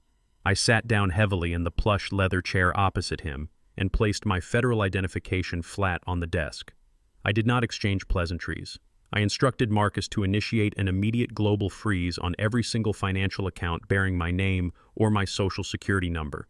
I explicitly targeted the secondary platinum credit cards I had issued to Valerie 3 years ago. At the time, she had wept in my living room, claiming she desperately needed emergency operational funds to launch an independent interior design firm. That fictitious business never materialized. Instead, those platinum cards had quietly financed her extensive designer wardrobe, her frequent luxury vacations, and Nolan's leased vehicles. I sat silently while Marcus typed my commands into his secure terminal. He did not question my authority. He struck the final key, and the digital guillotine fell. The limitless well of my life savings was permanently sealed. I stood up slowly, thanked Marcus for his quiet efficiency, and walked out of the bank. The first financial cut was absolute and irreversible. I returned to the secure cabin of my parked truck and opened my encrypted laptop. I tapped directly into the digital tracking software Simon had installed on my accounts, pairing it seamlessly with the audio surveillance bugs hidden deep inside Nolan's luxury vehicle. It was exactly 3 o'clock in the afternoon. Nolan was nowhere near his commercial real estate office. The GPS tracker pinned his location directly inside a high-end, heavily guarded Rolex boutique in the wealthiest commercial shopping district. The audio feed flowing through my headphones was incredibly crisp. I heard the smooth voice of the boutique's senior sales clerk offering champagne. Nolan was not shopping alone. A woman with a distinctly sharp, entirely unfamiliar voice was laughing brightly beside him. It was absolutely not my daughter. It was his secret mistress. He was actively bragging to her, his voice dripping with arrogant bravado, promising to buy matching solid gold timepieces to celebrate a massive corporate windfall. Nolan was deliberately attempting to front-run the fraudulent $100,000 cashier's check he had just stolen from the aggressive commercial developers. He had deposited the illicit funds merely hours ago. He was arrogantly assuming that my linked platinum accounts held more than enough liquid margin to cover the exorbitant luxury purchase, while the fraudulent check took days to clear the Federal Reserve System. He confidently handed the heavy metal credit card to the sales clerk. Through the audio feed, I heard the sharp electronic beep of the payment terminal rejecting the transaction. Nolan laughed it off smoothly, blaming a routine security fraud alert. He aggressively commanded the clerk to run the magnetic strip a second time. The machine emitted another harsh, immediate beep. The clerk's voice instantly dropped, its deferential tone becoming cold and strictly professional. He informed Nolan that the financial account was frozen and the physical card had been permanently revoked by the primary account holder. The humiliation was absolute, public, and instantaneous. The mistress sharply questioned his vast wealth, her bright laughter evaporating into suspicious silence. Nolan stammered pathetically, his false bravado shattering into desperate excuses. He snatched the useless piece of plastic from the counter and practically sprinted straight out of the glass boutique. The hidden audio bug captured the violent slam of the heavy car door. Nolan was hyperventilating inside the sealed cabin of his vehicle. He punched the digital display on his dashboard with extreme force, dialing Valerie's personal cellular phone. She answered on the very first ring, her voice tight and frantic. Nolan screamed directly into the microphone, his voice cracking with unhinged fury, demanding to know what she had done to the primary bank accounts. Valerie screamed back with equal ferocity. She yelled that her own credit cards had just declined publicly at a high-end organic grocery store. They were both standing directly in the smoking wreckage of their fabricated wealth. The flawless facade of their luxurious lifestyle had shattered in a matter of seconds. Valerie broke down completely, revealing the horrifying truth about the invalid property deed. She confessed through hysterical sobs that the underground loan sharks had laughed directly in her face when she presented the flawed, legally void signature. She admitted her theatrical manipulation had failed entirely. She had failed to secure the workshop land. Nolan exploded into a barrage of vile curses. The terrifying reality of his situation crashed down upon him. He realized the deposit check he had just attempted to launder was completely exposed. Without my physical assets to securely back his forged power of attorney, the commercial developers would quickly realize he had sold them a ghost property. The federal wire fraud charge was suddenly a very real, very imminent reality. They screamed vicious accusations at each other over the cellular connection. Their marriage dissolved instantly into toxic survival instincts. The limitless funds had vanished into thin air, leaving them completely unprotected and exposed to the violent debt collectors. Panic set in. The Sunday midnight deadline was no longer a financial threat. It was an immediate physical death sentence. Nolan gripped the leather steering wheel, his breathing ragged and shallow. He cut off Valerie's hysterical sobbing. He stated in a cold, deadly whisper that they needed hard, untraceable cash immediately to appease the loan sharks. He remembered the heavy steel safe bolted directly to the concrete floor in the back office of my East Side workshop. I always kept a massive reserve of operational cash securely stored inside that vault for sudden machinery purchases. Nolan declared fiercely that he was not waiting for slow lawyers or municipal judges anymore. He announced his immediate intention to drive to the workshop tonight, violently shatter the front glass entry door, and rob the steel safe personally under the absolute cover of darkness. He violently terminated the connection, throwing his device against the dashboard. I smiled coldly at the dark monitor resting on my lap. The desperate rat was heading toward the final trap. The temperature inside the cavernous workshop had plummeted steadily since sunset. I sat completely motionless in the deepest shadow of the corner, nestled between raw mahogany planks and an inactive bandsaw. The air was thick with the familiar scent of aged timber and cold engine oil. My eyes had fully adjusted to the pitch-black environment. In my right hand, resting across my knees, I held a heavy wooden mallet. Evelyn had gifted me this mallet on our 5th anniversary.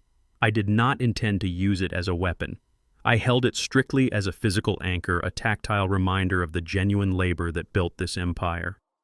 The digital clock on the wall silently flipped to 2 o'clock in the morning, right on schedule. Nolan was a creature of desperate, predictable patterns. The heavy silence of the industrial park was violently punctured by the sharp sound of shattering safety glass. The noise echoed harshly against the high, corrugated metal ceiling. I listened intently as the heavy metal chain securing the secondary loading door rattled and dropped heavily onto the concrete floor. Footsteps, heavy and entirely devoid of professional stealth, crunched loudly over the loose gravel outside and stepped directly onto the sawdust-covered production floor. Nolan moved with the frantic, uncoordinated energy of a cornered animal entirely stripped of its polished corporate facade. He was breathing heavily ragged gasps of air echoing in the dark cavern. I watched his silhouette detach from the faint light spilling through the broken door pane. He held a small pen light between his teeth, casting a frantic, bouncing beam of illumination across the heavy machinery. In his gloved hands, he gripped a massive 3-foot-long solid steel crowbar. His singular focus was the steel wall safe bolted securely into the concrete foundation beneath the supervisor's desk. That specific vault was legendary within the family. I had intentionally seeded the myth over decades, casually mentioning the massive bundles of untraceable operational cash I kept securely locked away. Nolan marched directly toward the office enclosure. He dropped to his expensive tailored knees onto the dusty concrete, ignoring the grime entirely. He spit the pen light onto the floor, aiming the weak beam directly at the heavy dial of the safe. I watched from the darkness as he wedged the flattened chisel edge of the heavy steel crowbar directly into the microscopic seam between the vault door and the steel frame. He grunted loudly, throwing his body weight against the iron bar, desperately trying to leverage the locking mechanism open through brute physical force. He was completely pathetic. A commercial vault of that grade required industrial thermal lances to breach not a frustrated real estate agent with a simple hand tool. I allowed him to struggle violently for precisely 4 agonizing minutes. He cursed loudly, sweat pouring down his face, the metallic screech of the crowbar echoing uselessly against the unyielding steel. When his frustration reached its absolute physical peak, I calmly reached out with my left hand and gripped the heavy red lever mounted on the electrical breaker box directly beside my chair. I pulled the lever down with a definitive heavy clack. The massive overhead industrial halogen floodlights ignited instantly. Brilliant, blinding white light flooded every single microscopic inch of the massive production floor. The sudden violent transition from absolute darkness to surgical illumination hit Nolan with the physical force of a speeding freight train. He shrieked in genuine, unfiltered terror, jumping backward away from the safe. The heavy steel crowbar slipped entirely from his sweaty gloved hands and crashed deafeningly onto the solid concrete floor, rolling several feet away. Nolan scrambled backward like a terrified crab, throwing a hand up to shield his eyes from the blinding glare. He squinted frantically around the brilliantly lit workshop, his chest heaving with absolute paralyzing panic. His gaze finally swept across the heavy machinery and locked directly onto my position in the corner. I remained perfectly seated, the solid wooden mallet resting gently on my lap. I did not project any anger, any accusation, or any lethal intent. I instantly deployed the ultimate psychological weapon. I let my jaw drop, slightly softening every muscle in my face to project an aura of profound, bewildered vulnerability. I widened my eyes, filling them with the vacant, floating confusion of an elderly man utterly lost in his own environment. I looked at the heavy crowbar on the floor, then up at his sweat-drenched, terrified face. Nolan's mind raced frantically, desperately trying to process the catastrophic reality of being caught red-handed robbing his own father-in-law in the dead of night. He scrambled to his feet, forcefully brushing the thick layer of sawdust from his ruined designer suit. He opened his mouth, stammering heavily, desperately, weaving the first pathetic lie his panicked brain could manufacture. He claimed, his voice cracking noticeably, that the perimeter alarm had alerted his cellular phone. He forcefully insisted he had driven across the city at breakneck speed to bravely secure the property against a violent gang of armed burglars. He pointed a trembling, gloved finger at the shattered glass, aggressively blaming the fictitious criminals for the severe property damage. He claimed he had picked up the heavy crowbar from the floor purely for self-defense, desperately searching the shadows to protect the family business. It was a humiliating, transparently absurd fabrication, completely devoid of logical consistency. I did not challenge a single syllable of his ridiculous story. I leaned heavily into his arrogant assumption that my mind was completely shattered. I slowly pushed myself up from the dark corner, deliberately using the heavy wooden mallet as a makeshift walking cane to emphasize my fabricated physical frailty. I shuffled slowly across the brightly lit production floor, my shoulders hunched, my steps intentionally hesitant and dragging. Nolan watched me approach, his entire body tense, anticipating a sudden reprisal. Instead, I stopped directly in front of him, looking up into his terrified eyes with an expression of overwhelming, pathetic gratitude.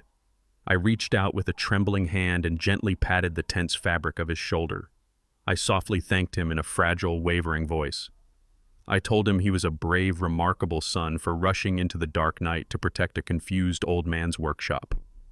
I explicitly stated that I did not know what I would ever do without his strong, capable guidance. The physical transformation in Nolan's posture was immediate. The raw animal terror completely evaporated from his eyes, instantly replaced by a massive surging wave of arrogant relief.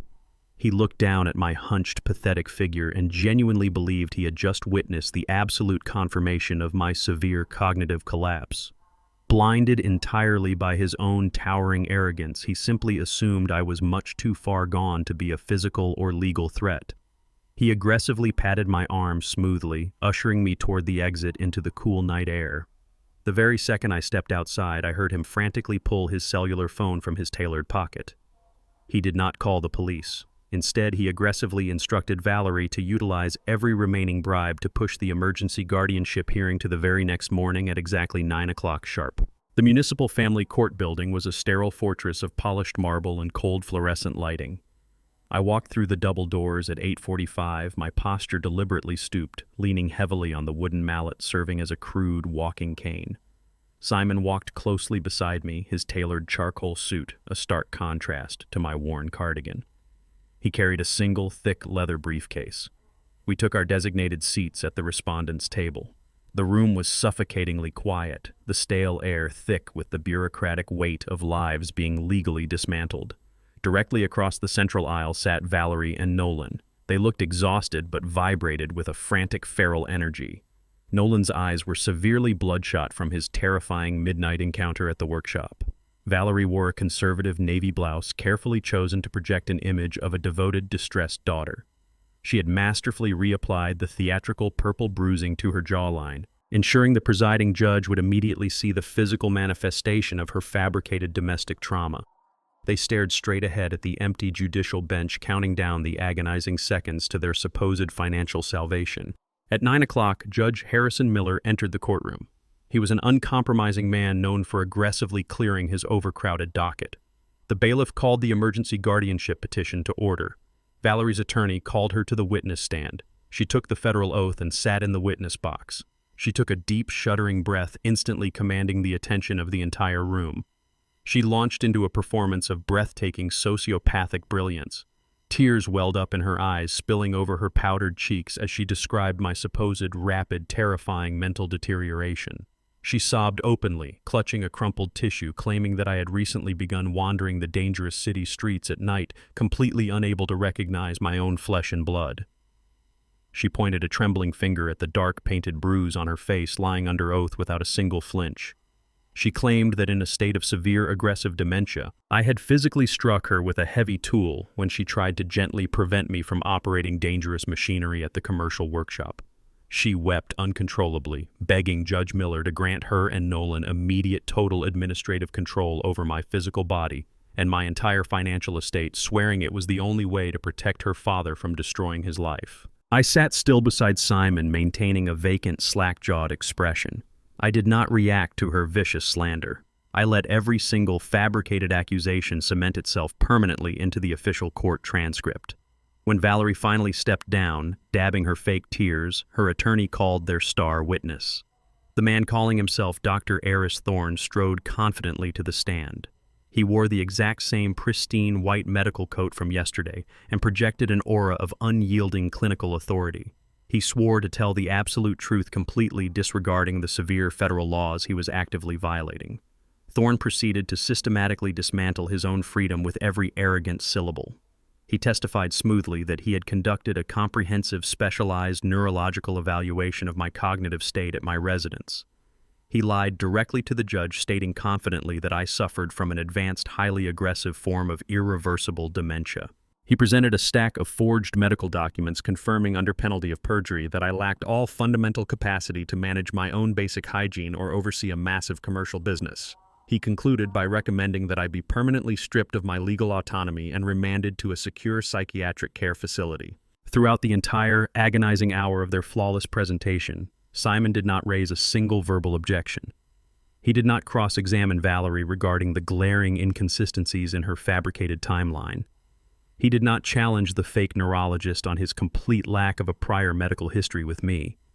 Simon simply sat completely relaxed in his high-backed leather chair, his hands folded neatly on the mahogany desk, watching them dig their own graves with the cold, detached fascination of a forensic coroner. Nolan shifted constantly in his seat across the aisle, his arrogant, deeply triumphant smirk growing wider with every passing minute of our absolute silence. He genuinely believed our lack of a legal defense was a pathetic admission of defeat. He thought my lawyer was simply overwhelmed by the sheer, undeniable weight of their fabricated medical evidence and the emotional power of his wife's tears. He had absolutely no idea that Simon was deliberately letting them lock themselves into massive, undeniable federal felonies. By testifying falsely in a municipal court, presenting forged medical documents, and attempting to legally steal a multi-million-dollar estate based on entirely fabricated evidence, Valerie and Nolan were aggressively committing severe multi-year prison offenses right in front of a sitting judge. Every spoken word sealed their future prison cells. Valerie's attorney rested their case with a triumphant, highly satisfied nod directly to the bench. Judge Miller adjusted his wire-rimmed reading glasses, looking down at the thick stack of fraudulent documents Nolan had eagerly submitted. The judge let out a heavy, sympathetic sigh, his tired eyes slowly shifting toward my hunched, pathetic figure sitting silently at the defense table. He addressed the quiet courtroom in a solemn tone, stating that cases of severe cognitive decline were always a profound family tragedy. He publicly praised Valerie for having the emotional courage to step forward and make the necessary choices to protect her ailing father. He declared firmly that the medical evidence presented by Dr. Thorne was entirely conclusive and overwhelmingly supported the immediate necessity for legal intervention. Judge Miller reached for his heavy wooden gavel, verbally preparing to grant the emergency petition that would legally hand my entire existence over to a pair of ruthless predators. He raised the gavel high in the stagnant air. The heavy silence in the courtroom stretched to the absolute breaking point. Nolan leaned forward, his eyes shining with greedy anticipation. Valerie gripped the edge of her wooden table, her painted bruise stark against her pale, desperate face. They were exactly one fraction of a second away from total legal victory. Simon slowly stood up. He did not politely clear his throat. He did not ask for any permission to speak. He stood up with the sudden lethal grace of a striking viper. He stepped forcefully into the center aisle, directly intercepting the judge's line of sight. He reached deep into his leather briefcase and withdrew a massive, heavily indexed black binder. Simon walked straight up to the judicial bench, his tailored suit cutting a sharp line through the stale courtroom air. He dropped the massive file directly onto the polished wood with a loud, resounding thud that echoed violently off the marble walls like a gunshot. The judge froze completely, his wooden gavel hovering uselessly in the air, his stern expression instantly transforming into severe confusion. Simon adjusted his suit jacket with absolute predatory calmness. He looked directly at the judge, ignoring Valerie and Nolan entirely, and announced in a voice that carried the undeniable weight of an impending execution that the respondent completely rejected the fabricated petition. The brutal, systematic counterattack had officially begun. Simon's voice reverberated through the stunned silence. Judge Harrison Miller stared at the black binder resting on his mahogany bench, his hand hovering, holding the gavel. Valerie gasped, her painted bruise stark against her pale skin. Nolan bolted upright, his triumphant smirk evaporating into uncomprehending shock. The man calling himself Dr. Eris Thorne shifted uncomfortably, his pristine medical coat looking less like a symbol of authority and more like a visible target. Simon did not wait for formal permission. He commanded the room with unyielding authority, addressing the bench directly. His voice rang with professional lethality. He stated that the guardianship petition was a meticulously orchestrated criminal conspiracy designed to execute a hostile financial takeover of my estate. Judge Miller lowered his gavel, his stern face hardening into pure judicial fury. He demanded Simon produce irrefutable evidence to support such a massive accusation. Simon simply opened the binder. The counterattack commenced with the destruction of their star witness. Simon pulled a stamped document from the first tab, handing it to the clerk. He announced the man in the witness box was committing severe perjury. He explicitly detailed the horrifying reality of Thorne's past, revealing he was permanently disbarred and stripped of his medical license 3 years ago. He outlined the Medicare fraud ring, the deliberate misdiagnosis of vulnerable seniors, and Thorne's escape from federal prison by turning state's evidence against his partners. Judge Miller's eyes darted across the certified documents. The color drained from the fake doctor's face. Thorne attempted to stand, stammering a pathetic defense, claiming a misunderstanding. Judge Miller slammed his hand flat against the mahogany desk, his voice booming with terrifying authority. He ordered the man to sit down and remain silent under direct threat of immediate contempt. The judge looked at Simon with cold, righteous anger and instructed him to proceed. Simon nodded sharply, signaling to his paralegal who connected a commercial laptop to the digital monitors positioned around the courtroom. Simon stated the court needed to witness the physical reality of my supposed cognitive decline. The screens flickered to life, displaying pristine, high-definition surveillance footage captured directly from my secure off-site server. The first video instantly shattered Nolan's arrogant facade. The infrared footage displayed the dark interior of my commercial workshop, recorded exactly 3 nights ago. The court watched in silence as Nolan crept stealthily through the heavy machinery. He was not checking the perimeter for burglars. The high-definition lens zoomed in, capturing Nolan deliberately wielding a heavy industrial wrench. He was systematically loosening the massive structural timber bolts that secured the heavy oak storage racks suspended over my drafting table. Nolan was actively engineering a catastrophic lethal collapse designed to crush me perfectly while I worked. A collective gasp rippled through the audience. Nolan sank lower into his chair, his face turning an ashen gray. Simon did not let them recover. He immediately transitioned to the second video. The screen switched to my residential kitchen, displaying the heavy stainless steel stove pulled away from the wall. The camera angle provided a flawless view of the flexible yellow gas line. The court watched in horrifying clarity as the jagged metal edges of deep saw marks became undeniably visible. Simon explained the lethal mechanics, detailing how the severed line was actively pumping high-pressure natural gas into the enclosed space, waiting perfectly for the refrigerator compressor to generate a microscopic detonation spark. He explicitly pointed out the timestamp, aligning the attempted explosion with their desperate timeline to pay the violent loan sharks. Valerie began to hyperventilate, gripping the table so tightly her knuckles turned white. She looked frantically around the sterile courtroom, searching for an exit that no longer existed. But Simon had saved the most devastating piece of evidence for the absolute final strike. The screens flickered one last time, switching to the exterior surveillance camera mounted directly above my front porch. The footage showed Valerie pounding aggressively on my heavy oak door at exactly midnight. The court watched her stumble forcefully into the foyer, collapsing into my arms and weeping with extreme fabricated volume. She pointed her trembling finger at the massive purple bruise covering the right side of her face. Simon paused the video, freezing the frame. He utilized the digital enhancement software on his laptop to magnify the image, pushing the resolution to its absolute maximum limit. The dark purple contusion filled the large monitors. Under the unyielding glare of the digital enhancement, the absolute truth was instantly exposed to the judge, the bailiffs, and the entire gallery. The edges of the dark coloring were entirely uniform and powdery. Right at the sharp curve of Valerie's jawline, the undeniable smeared edge of theatrical makeup was painfully visible.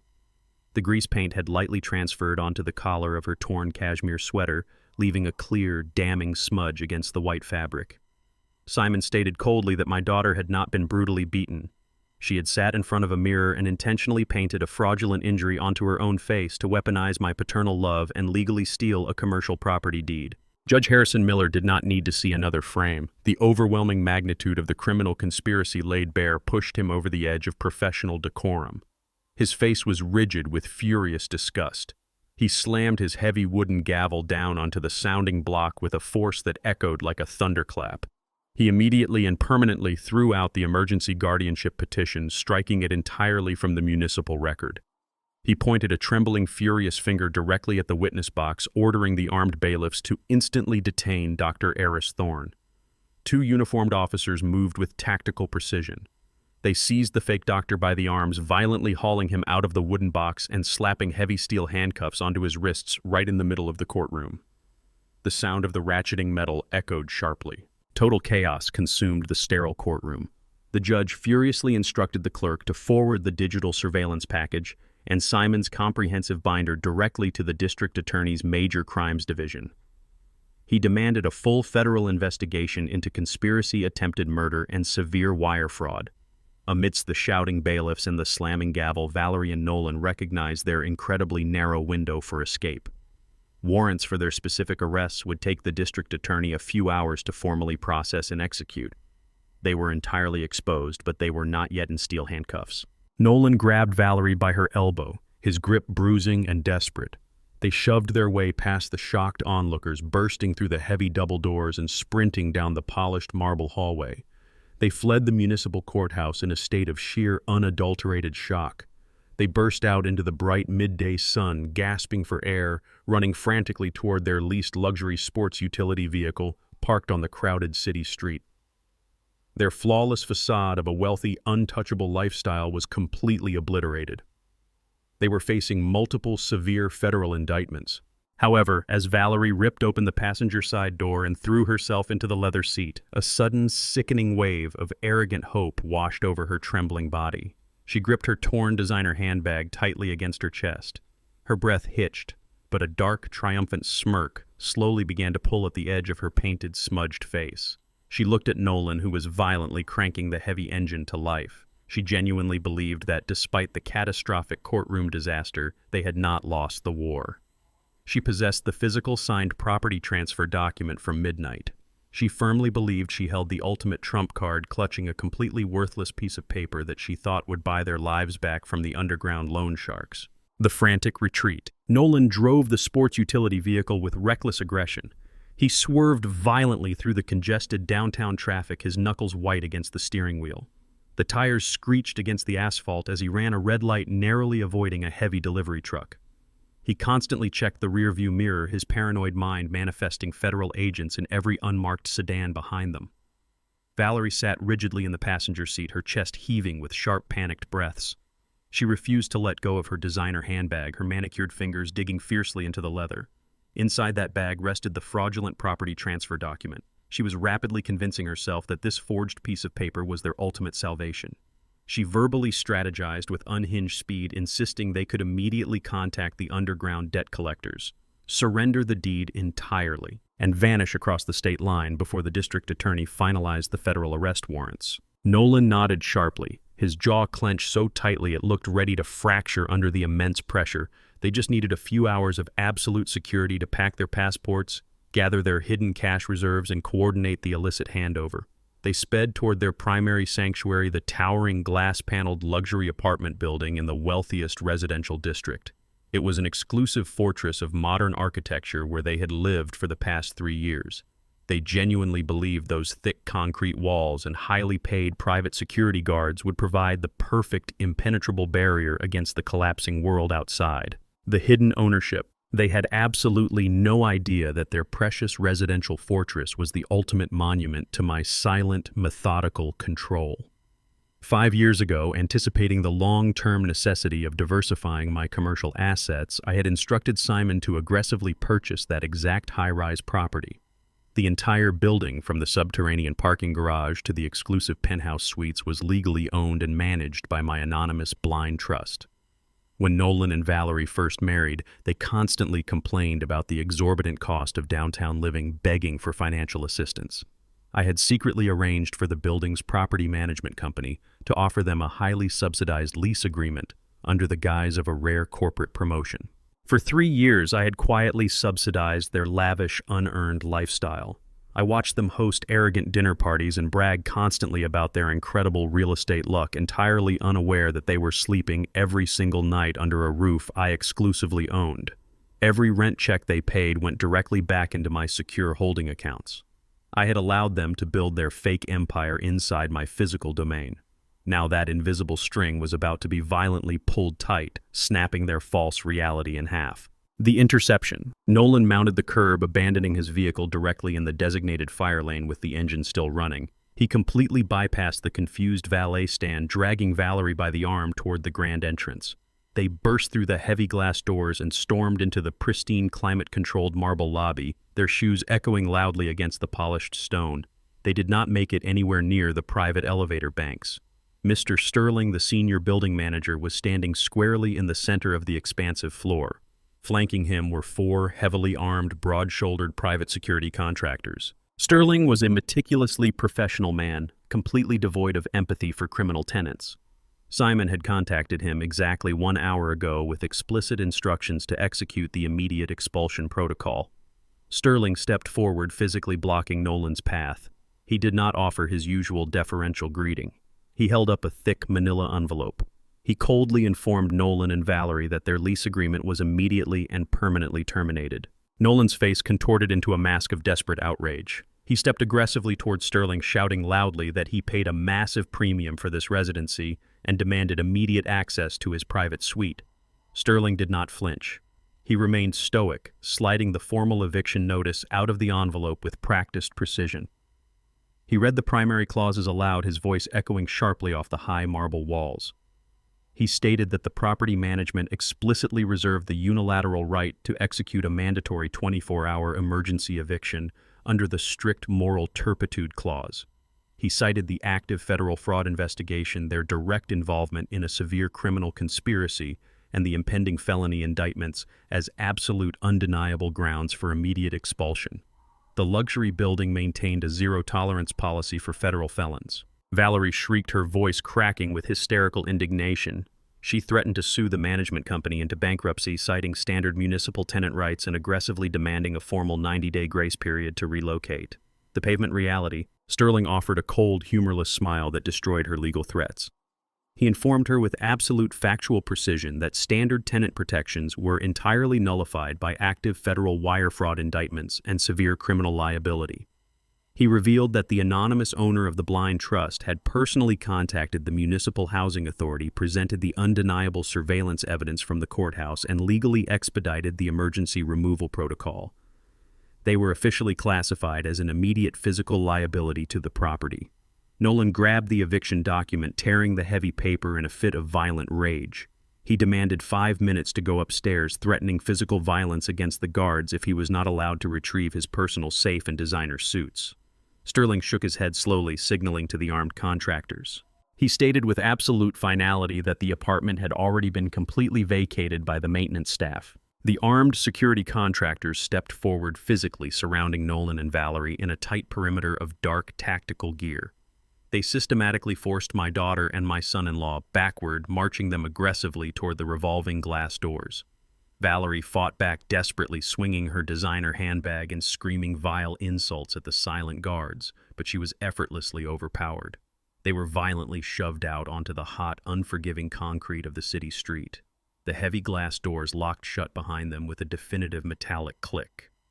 Sterling stood safely behind the reinforced glass, holding his communication radio, watching them with absolute professional detachment as they were banished from the premises. The fatal hook. Nolan stumbled onto the sidewalk, gasping for breath, the heat of the afternoon sun beating down on his sweaty face.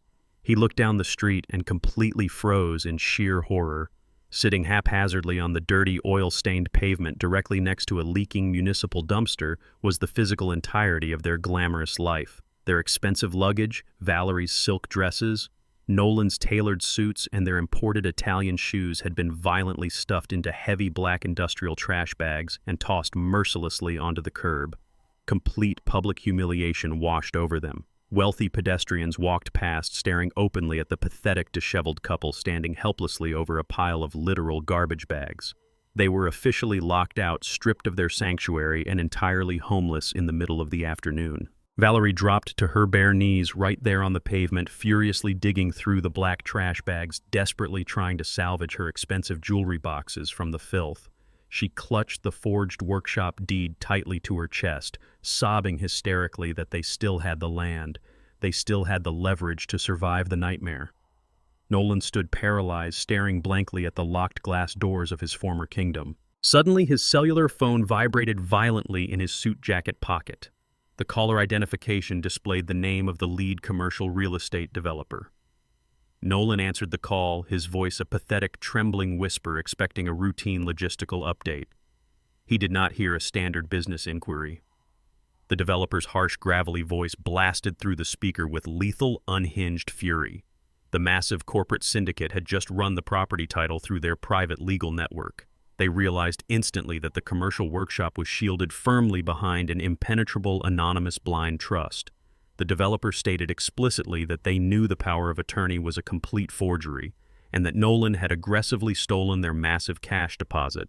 The brutal counterattack had systematically dismantled their legal defense, but this terrifying phone call signaled something far worse. Their dire situation had just transitioned from a severe legal crisis to an absolutely fatal reality.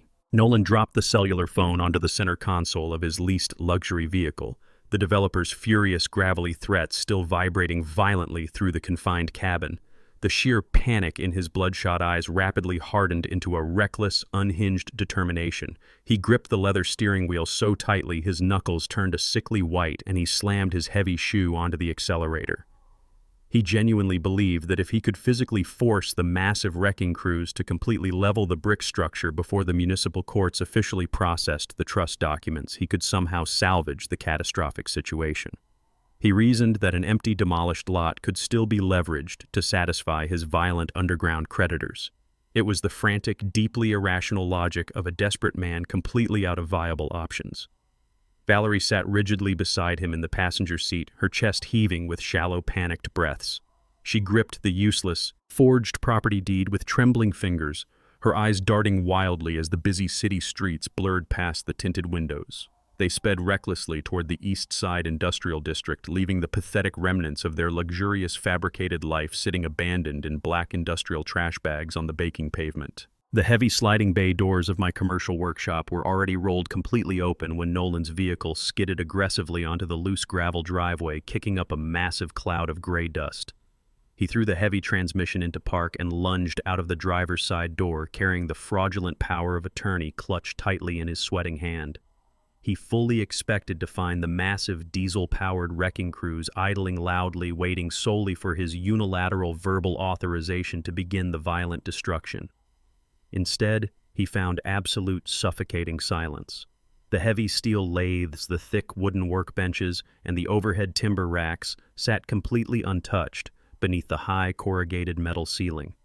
Standing squarely in the center of the sawdust-covered production floor were the three aggressive commercial real estate developers.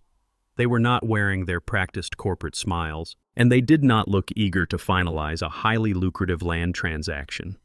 They stood with their arms crossed over their expensive tailored suits, their postures rigid and utterly murderous. The morning light cast long, imposing shadows behind them, emphasizing their absolute, undeniable authority over the empty space. I sat quietly in my heavy wooden supervisor's chair near the shadowy back office, flanked seamlessly by Simon and his thick, polished leather briefcase. We watched Nolan stride arrogantly onto the production floor, his chest heaving with physical exertion and mounting terror. He immediately launched into his carefully rehearsed lies, aggressively waving his forged legal documents in the stale air, attempting to salvage his crumbling reality. He loudly demanded to know why the demolition crews had not yet arrived to level the property, attempting to project an aura of dominant authority to mask his overwhelming desperation. The lead corporate developer, the heavy-set man with the harsh voice, stepped forward, his expensive shoes crunching heavily against the sawdust. He did not engage with Nolan's frantic bluster. He coldly instructed my son-in-law to put the worthless fabricated papers away, immediately staring at him with absolute unfiltered professional contempt. Simon stepped smoothly out of the long shadows of the timber racks and walked directly toward the furious corporate developers. He unlatched his heavy briefcase and withdrew a pristine, legally binding stack of verified municipal documents. He handed the thick, heavily indexed file directly to the lead developer's corporate attorney. Simon spoke with the surgical, unyielding precision of a seasoned federal litigator. He systematically outlined the absolute, unassailable timeline of the property transfer. He pointed decisively to the notarized dates, the official municipal stamps, the comprehensive asset transfer clauses, and the specific banking institutions holding the escrow. He detailed exactly how the blind trust operated across state lines, rendering any local power of attorney instantly void. He explicitly proved that the commercial workshop had been permanently secured behind the impenetrable, anonymous walls of an independent blind trust weeks before Nolan ever attempted his hostile, fraudulent takeover. Simon stated with crystal clarity that Nolan did not possess a single ounce of legal authority to authorize a physical demolition, nor did he hold the legal rights to sell a single microscopic inch of the industrial land. The corporate attorney rapidly scanned the certified trust documents, his professional skepticism instantly dissolving into pure, unadulterated fury. The flawless execution of Simon's invisible legal maneuvering left absolutely zero room for misinterpretation, negotiation, or argument. The lead developer slowly turned his menacing gaze toward Nolan. The catastrophic realization struck the corporate syndicate with the undeniable force of a physical blow. They recognized immediately that the $100,000 cashier's check they had handed Nolan the previous afternoon was not a good-faith commercial deposit. It was entirely stolen cash. The developer's face flushed a deep, dangerous shade of crimson. He realized his massive corporate entity had been played for absolute fools by a desperate, greedy amateur. Nolan had aggressively accepted a massive interstate financial transaction for a piece of prime industrial real estate he never legally owned. He had weaponized their corporate ambition to execute a brazen daylight robbery, falsely assuming his forged paperwork would indefinitely mask the theft. Nolan stumbled backward, his polished corporate facade completely disintegrating into raw, animalistic fear. He stammered frantically, sweat pouring down his forehead, desperately claiming there was a simple administrative error within the municipal courts regarding the property lines. He offered empty promises, frantically assuring them the funds were perfectly safe in a separate escrow account and could be retrieved. He begged the imposing developers for just 24 hours to untangle the bureaucratic mess and secure their massive deposit. The lead developer did not engage in polite negotiations with a confirmed pathetic thief. He signaled sharply to his corporate attorney. The lawyer pulled a sleek cellular phone from his tailored breast pocket and dialed a direct memorized federal number. The audio of the call carried perfectly across the quiet, cavernous workshop. The lawyer explicitly identified himself and his corporate syndicate to the federal dispatcher, citing immediate, highly documented evidence of massive interstate wire fraud. He calmly and clearly provided Nolan's full legal name, his physical description, and his exact geographic location directly to the Federal Bureau of Investigation, officially requesting an immediate, overwhelming armed response. Nolan backed away toward his idling vehicle, the color completely draining from his face, leaving his skin a sickly pale gray. The federal authorities were officially mobilized and actively hunting him with extreme prejudice. Valerie watched the entire confrontation through the windshield from the passenger seat, her hands covering her mouth in sheer, paralyzing horror.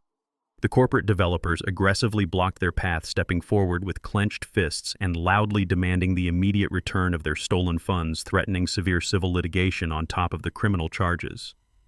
The walls were closing in with terrifying absolute speed. The underground loan sharks demanded their blood and repayment by midnight, and the federal government was actively deploying agents to secure a massive felony indictment. They were entirely trapped in a fatal, inescapable intersection of their own toxic making. Nolan frantically shoved his way violently past the furious corporate developers, throwing his body into the driver's seat and slamming the heavy door shut with a deafening crack. He locked eyes with Valerie, both of them realizing their survival options had been reduced to absolute zero. Stripped entirely of their fabricated wealth, facing severe multi-year federal prison sentences, and actively hunted by violent underground creditors, their toxic greed mutated instantly into sheer homicidal desperation. They had absolutely nothing left to lose, their twisted, broken minds completely severing ties with rational thought, and in that suffocating moment of total ruin, they made one final, violently reckless decision. The midnight silence of my residential street offered a profound contrast to the chaotic destruction consuming my daughter and son-in-law. I sat alone in the center of my kitchen, the heavy oak dining table anchoring me to the quiet sanctuary of my home. I had anticipated their final desperate trajectory the exact moment Simon intercepted the corporate developers. A cornered animal does not calculate logic. It relies purely on vicious survival instincts. The heavy antique mahogany grandfather clock in the long hallway struck midnight, its deep resonant chimes echoing loudly through the dark corridors. Exactly 3 minutes later, the reinforced glass panel of my rear patio door violently shattered. The deafening crash of breaking glass tore through the stillness, followed immediately by the harsh tearing sound of the deadbolt being violently kicked free from its wooden frame. They did not attempt stealth. They possessed absolutely zero tactical discipline. Nolan stumbled blindly into the kitchen, his polished designer shoes crunching heavily over the sharp shards of broken glass. He was sweating profusely, his chest heaving with ragged, uncontrolled gasps for air. In his right hand, he gripped a heavy black semi-automatic handgun. The barrel wavered wildly in the dim, ambient light, tracking the shadows of the room with the frantic paranoia of a hunted prey. His knuckles were bone white. He lacked the fundamental nerve to wield a lethal weapon, completely terrified of the cold steel he grasped. Valerie shoved her way inside directly behind him. Her appearance was entirely unrecognizable from the polished, arrogant woman who had strutted through the municipal courthouse just hours prior. Her designer blouse was torn, her hair hung in matted, chaotic strands across her face, and the theatrical makeup bruise had smeared into a grotesque purple mask of pure insanity. She locked the heavy deadbolt behind them, sealing us together inside the silent house. She moved with a feral, twitching energy completely consumed by the impending threat of federal agents and violent underground debt collectors. They had burned every single bridge, exhausted every fabricated lie, and possessed absolutely nowhere left to hide. They had come to violently extract the only physical asset they believed could buy their survival. Nolan swept the trembling barrel of the handgun across the kitchen, instantly locking onto my figure, sitting calmly at the head of the oak dining table. He lunged forward, closing the distance between us with aggressive, heavy strides. He leveled the loaded weapon directly at the center of my chest. He screamed at the top of his lungs, his voice cracking with sheer, unfiltered panic, demanding that I stand up immediately. He ordered me to walk directly into the adjacent home office and physically unlock the heavy floor safe hidden beneath the carpet. He explicitly threatened to pull the trigger if I hesitated for a single fraction of a second, his wide, bloodshot eyes begging me to believe he possessed the actual courage to commit murder. Valerie stepped out from the dark hallway, positioning herself squarely behind his right shoulder. She did not attempt to de-escalate his unhinged violence. She actively fueled his homicidal desperation. She screamed at him to stop wasting precious time negotiating with me. Her voice was shrill, completely stripped of any lingering trace of familial connection. She urged him violently to shoot me where I sat if I refused to cooperate, claiming they could easily stage the scene as a tragic home invasion gone wrong. She viciously asserted that my life was entirely worthless compared to the massive debt they needed to settle before sunrise. They were entirely convinced that my personal safe contained enough liquid cash to immediately purchase their illegal passage out of the country. I did not raise my hands in surrender. I did not beg for my life or attempt to reason with their fractured minds. I remained perfectly seated in my heavy wooden chair. I slowly reached out, wrapping my fingers around the warm porcelain handle of my teacup. I brought the cup to my lips and took a slow, deliberate sip of the dark, steaming liquid. The fragrant scent of Earl Grey filled the tense space between us. I lowered the cup back onto the saucer with a soft, definitive clink. I looked directly past the wavering barrel of the handgun, staring straight into Nolan's terrified, desperate eyes. I spoke with absolute unwavering calmness, letting my voice carry the heavy, undeniable authority of a man who had already won the war. I informed them that their violent theatrical display was completely unnecessary. I stated clearly that the floor safe in the home office was already unlocked. The sheer unexpected tranquility of my response hit them like a physical blow. Nolan blinked rapidly, his aggressive posture faltering for a single critical second. He expected terrified compliance or fragile resistance. He did not expect complete, profound indifference to a loaded weapon. Valerie grabbed his shoulder, her manicured fingernails digging fiercely into his torn suit jacket. She shoved him forcefully toward the hallway, commanding him to secure the cash immediately while she kept her eyes fixed firmly on my position. She truly believed her intimidation tactics had successfully broken my will. She assumed I was simply capitulating to save my own life, blissfully unaware of the meticulous trap I had laid hours in advance. She crossed her arms tightly, standing amidst the broken glass, projecting a false sense of absolute victory as she waited for the sound of rustling currency. Nolan backed away slowly, keeping the trembling gun leveled loosely in my general direction until he reached the threshold of the dark home office. He spun around, dropping to his knees with reckless speed. I listened from the kitchen as he violently tore the decorative rug away from the hardwood floor, exposing the heavy steel door of the subterranean vault. He grabbed the thick metal handle, yanking it upward with a sharp, desperate grunt. The heavy hinges groaned loudly in the silent house as the thick steel door swung completely open. He leaned aggressively over the dark cavity, frantically shining the flashlight from his cellular device down into the depths of the safe. He expected to find thick, banded stacks of sequential $100 bills. He expected to uncover the invisible wealth I had meticulously accumulated over 4 decades of relentless industrial labor. He fully intended to stuff every single dollar into his pockets and flee into the dark night. Instead, he encountered a completely hollow, echoing void. The massive steel safe was entirely empty. There were no stacks of currency. There were no emergency bearer bonds. There were no hidden gold reserves. The vault contained absolutely nothing of financial value. Resting perfectly in the dead center of the cold steel floor was a single crisp piece of white printer paper. Nolan reached down with a violently shaking hand, his breath catching sharply in his throat. He picked up the lightweight paper, holding it up to the harsh glare of his cellular flashlight. His bloodshot eyes scanned the bold black ink printed cleanly across the center of the page. The words were simple, direct, and absolutely lethal. He read the single sentence in complete, suffocating silence. He dropped the loaded handgun onto the hardwood floor, the heavy weapon clattering uselessly against the baseboards. The paper slipped from his trembling fingers, drifting slowly down into the empty void of the safe. Printed precisely on the center of the crisp page was one final, devastating statement that would instantly terminate their violent freedom. The police have been listening for 20 minutes. The piece of paper had not even settled on the cold steel floor of the safe before the heavy oak door of my house burst entirely off its iron hinges. The sudden, violent impact sounded like a cannon shot in the confined space of the hallway. Brilliant, blinding flashes of red and blue light violently illuminated the kitchen windows, painting the walls in chaotic strobing patterns. 6 heavily armed police officers in dark tactical gear breached the perimeter with terrifying practiced efficiency. They moved as a single overwhelming unit, flooding the kitchen and the home office simultaneously. Heavy combat boots pounded against the hardwood floors. High-intensity weapon lights swept across the room, instantly locking onto Nolan's trembling figure. A commanding, booming voice ordered them to freeze and drop to the floor. Nolan did not hesitate.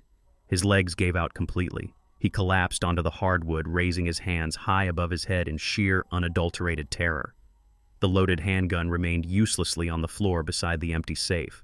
Two officers swarmed him instantly, violently pulling his arms behind his back. The sharp, definitive click of cold steel handcuffs ratcheting tightly around his wrists echoed through the room. It was the absolute, undeniable sound of his freedom ending. He lay face down on my carpet, gasping for air, completely paralyzed by the catastrophic reality of his situation. Valerie did not drop to the floor. She backed away toward the kitchen counter, her eyes wide and entirely manic. She was hyperventilating, completely unable to process the absolute failure of her desperate plan. An officer stepped forward, firmly gripping her arm and forcing her down to her knees amidst the shattered glass of the patio door. She fought the restraints for a brief, pathetic moment before the steel cuffs locked securely around her wrists. The tactical team rapidly secured the entire perimeter, kicking the loaded weapon away from Nolan and confirming the immediate area was completely clear. Simon walked calmly through the shattered front entrance, adjusting his tailored suit jacket. He had coordinated the tactical response flawlessly with the district attorney. The police captain, a stern woman with a sharp, uncompromising gaze, stepped into the kitchen. She looked at Nolan and Valerie on the floor, then turned her attention directly to me. I remained perfectly seated at the oak dining table. I had not spilled a single drop of my tea. Valerie looked up from the floor, her makeup smeared across her tear-streaked face. The profound, suffocating reality of a severe federal prison sentence crashed down upon her. She reverted instantly to her oldest, most practiced manipulation tactic. She sobbed uncontrollably, her voice cracking with a desperate, pathetic urgency. She screamed the word "Daddy" across the kitchen, begging me to intervene, pleading with me to tell the officers it was all a terrible misunderstanding. She desperately attempted to weaponize my paternal love one final time, assuming the deeply ingrained bond of family would compel me to save her from the consequences of her own violent actions. I slowly pushed my chair back and stood up. I did not lean on the wooden mallet. I walked deliberately across the kitchen floor, my heavy boots crunching over the broken glass until I stood directly over my daughter. I looked down at her.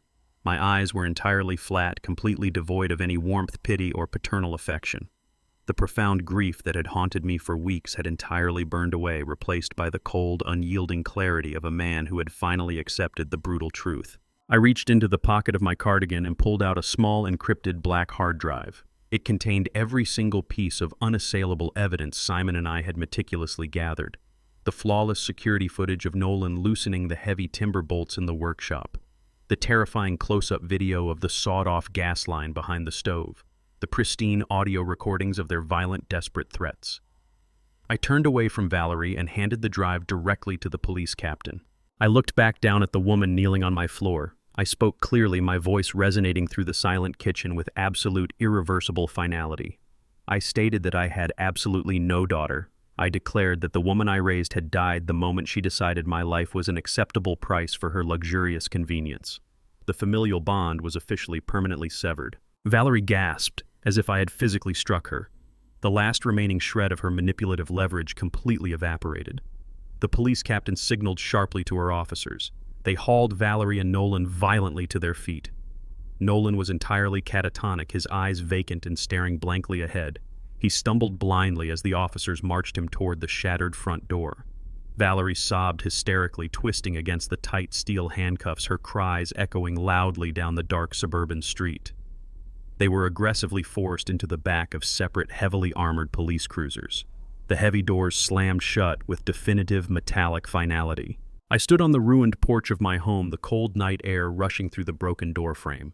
I watched the convoy of flashing police vehicles accelerate aggressively down the street, their sirens wailing violently into the dark night. They disappeared around the corner, taking the toxic remnants of my fabricated family with them. The immediate threat was completely neutralized. They were securely locked within the absolute, unforgiving parameters of the federal legal system. The intricate traps had sprung perfectly, and the devastating consequences of their profound greed were now entirely out of my hands. I turned slowly and walked back into my quiet, secure home. The chaotic battle was officially over, and the final inescapable judgment was rapidly approaching. The federal justice system does not operate with the dramatic pacing of a theatrical performance. It functions as a massive, unfeeling industrial grinding machine, systematically crushing those who mistakenly believe they can outsmart its heavy gears. In the weeks following the violent midnight breach of my residential property, Nolan and Valerie were held in maximum security federal detention without the possibility of bail. They were classified as severe flight risks, a designation entirely justified by their desperate attempt to secure illicit travel funds through armed robbery. The district attorney did not offer them a single opportunity to negotiate a favorable plea agreement. Simon had meticulously curated a digital vault of unassailable evidence, transforming their prosecution into a flawless, inescapable mathematical equation. The encrypted hard drive I handed to the police captain contained the undeniable architecture of their absolute ruin. The federal prosecutors reviewed the pristine high-resolution surveillance footage, capturing Nolan loosening the massive structural timber bolts in my commercial workshop. They analyzed the horrifyingly clear residential camera angles, documenting the deep, jagged saw marks deliberately carved into the high-pressure natural gas line behind my kitchen stove. They listened to the perfect audio recordings of Valerie violently urging her husband to pull the trigger of a loaded handgun while standing in the center of my shattered dining room. The accumulated evidence was completely insurmountable. The corporate real estate developers simultaneously launched a massive coordinated civil lawsuit, legally seizing every single remaining asset Nolan and Valerie possessed to recover their stolen financial deposit. My former heir and my former daughter were systematically stripped of their fabricated wealth, their false social status, and their physical freedom before they even stepped foot inside the federal courtroom for their official sentencing hearing. The sentencing hearing arrived on a cold, overcast Tuesday morning, casting a long, bleak shadow over the shattered remnants of their lives. The presiding federal judge looked down from the high mahogany bench with absolute, unfiltered judicial disgust. The court explicitly noted the chilling, premeditated nature of their crimes, highlighting the horrifying reality that they had actively weaponized familial trust to orchestrate a lethal financial takeover. Nolan stood before the bench wearing a bright orange institutional jumpsuit, his arrogant corporate posture completely broken. His shoulders slumped heavily, and his eyes remained fixed blankly on the polished wooden floor. The judge delivered the absolute maximum penalty allowable by federal sentencing guidelines. Nolan was unequivocally sentenced to 25 consecutive years in federal prison. The heavy sentence encompassed multiple severe felony convictions, including massive interstate wire fraud, armed robbery, and the premeditated attempted murder of my person. He would spend the remainder of his most productive adult years locked inside a sterile, concrete cage. Valerie stood beside him, weeping softly into her chained hands. The judge did not grant her an ounce of leniency. She was officially classified as a willing, active, and highly malicious criminal accomplice. The court sentenced her to 15 hard years in a federal penitentiary. I did not attend the sentencing hearing. I did not sit in the gallery to watch them weep, and I did not offer a final victim impact statement to secure my closure. I completely refused to validate their existence with my physical presence. The agonizing chapter of my life involving their toxic greed was already permanently closed. I never visited them in their respective holding cells, and I explicitly instructed the federal prison mailroom to instantly incinerate any correspondence bearing their names. The absolute severance was final. Instead of sitting inside a sterile municipal courtroom listening to the heavy sound of a judicial gavel, I chose to return to the only place that truly mattered. I unlocked the heavy steel doors of my commercial workshop early that same morning. The expansive industrial space was completely silent, filled only with the faint, comforting ambient hum of the municipal power grid and the rich, earthy scent of aged timber. The morning sunlight poured through the high corrugated skylights, casting thick golden beams across the sawdust-covered production floor. I walked slowly through the heavy machinery, running my rough, calloused hands along the cold steel frames of the massive industrial lathes. This property was no longer a contested battlefield. It was a secure, unassailable sanctuary permanently shielded behind the impenetrable legal architecture of my anonymous blind trust. I approached the central drafting table where this entire nightmare had originally begun. The heavy oak storage racks suspended overhead were firmly secured with brand new reinforced titanium structural bolts. The perilous vulnerability that Nolan had attempted to exploit was completely eradicated. I stood in the center of the workshop, breathing in the quiet, undisturbed atmosphere. For the first time in 3 agonizing years, my shoulders dropped, and the deep, persistent tension radiating through my spine finally dissolved. The invisible, suffocating weight of my daughter's relentless emotional manipulation was entirely gone. The predatory shadow of her husband's arrogant corporate greed had been forcefully eradicated from my existence. I was no longer an exhausted pawn in their toxic, superficial game of status and wealth. I was simply a solitary craftsman standing inside the fortress he had built with his own 2 hands. I walked purposefully toward the heavy industrial table, saw anchored securely to the concrete floor. I reached down and firmly flipped the primary ignition switch. The massive electric motor roared instantly to life, the high-pitched mechanical whine echoing powerfully through the high metal rafters. The large serrated steel blade spun into a flawless, invisible blur of sheer kinetic energy. I selected a massive, perfectly raw slab of fresh white oak from the lumber stack. I hoisted the heavy timber onto the polished steel surface of the machine. I aligned the rough edge perfectly against the metal guide rail, gripping the wood with the steady, unwavering confidence of a man who had entirely reclaimed his personal sovereignty. I pushed the heavy oak forward. The spinning steel blade bit aggressively into the dense wood, slicing clean through the thick grain with a loud, satisfying roar.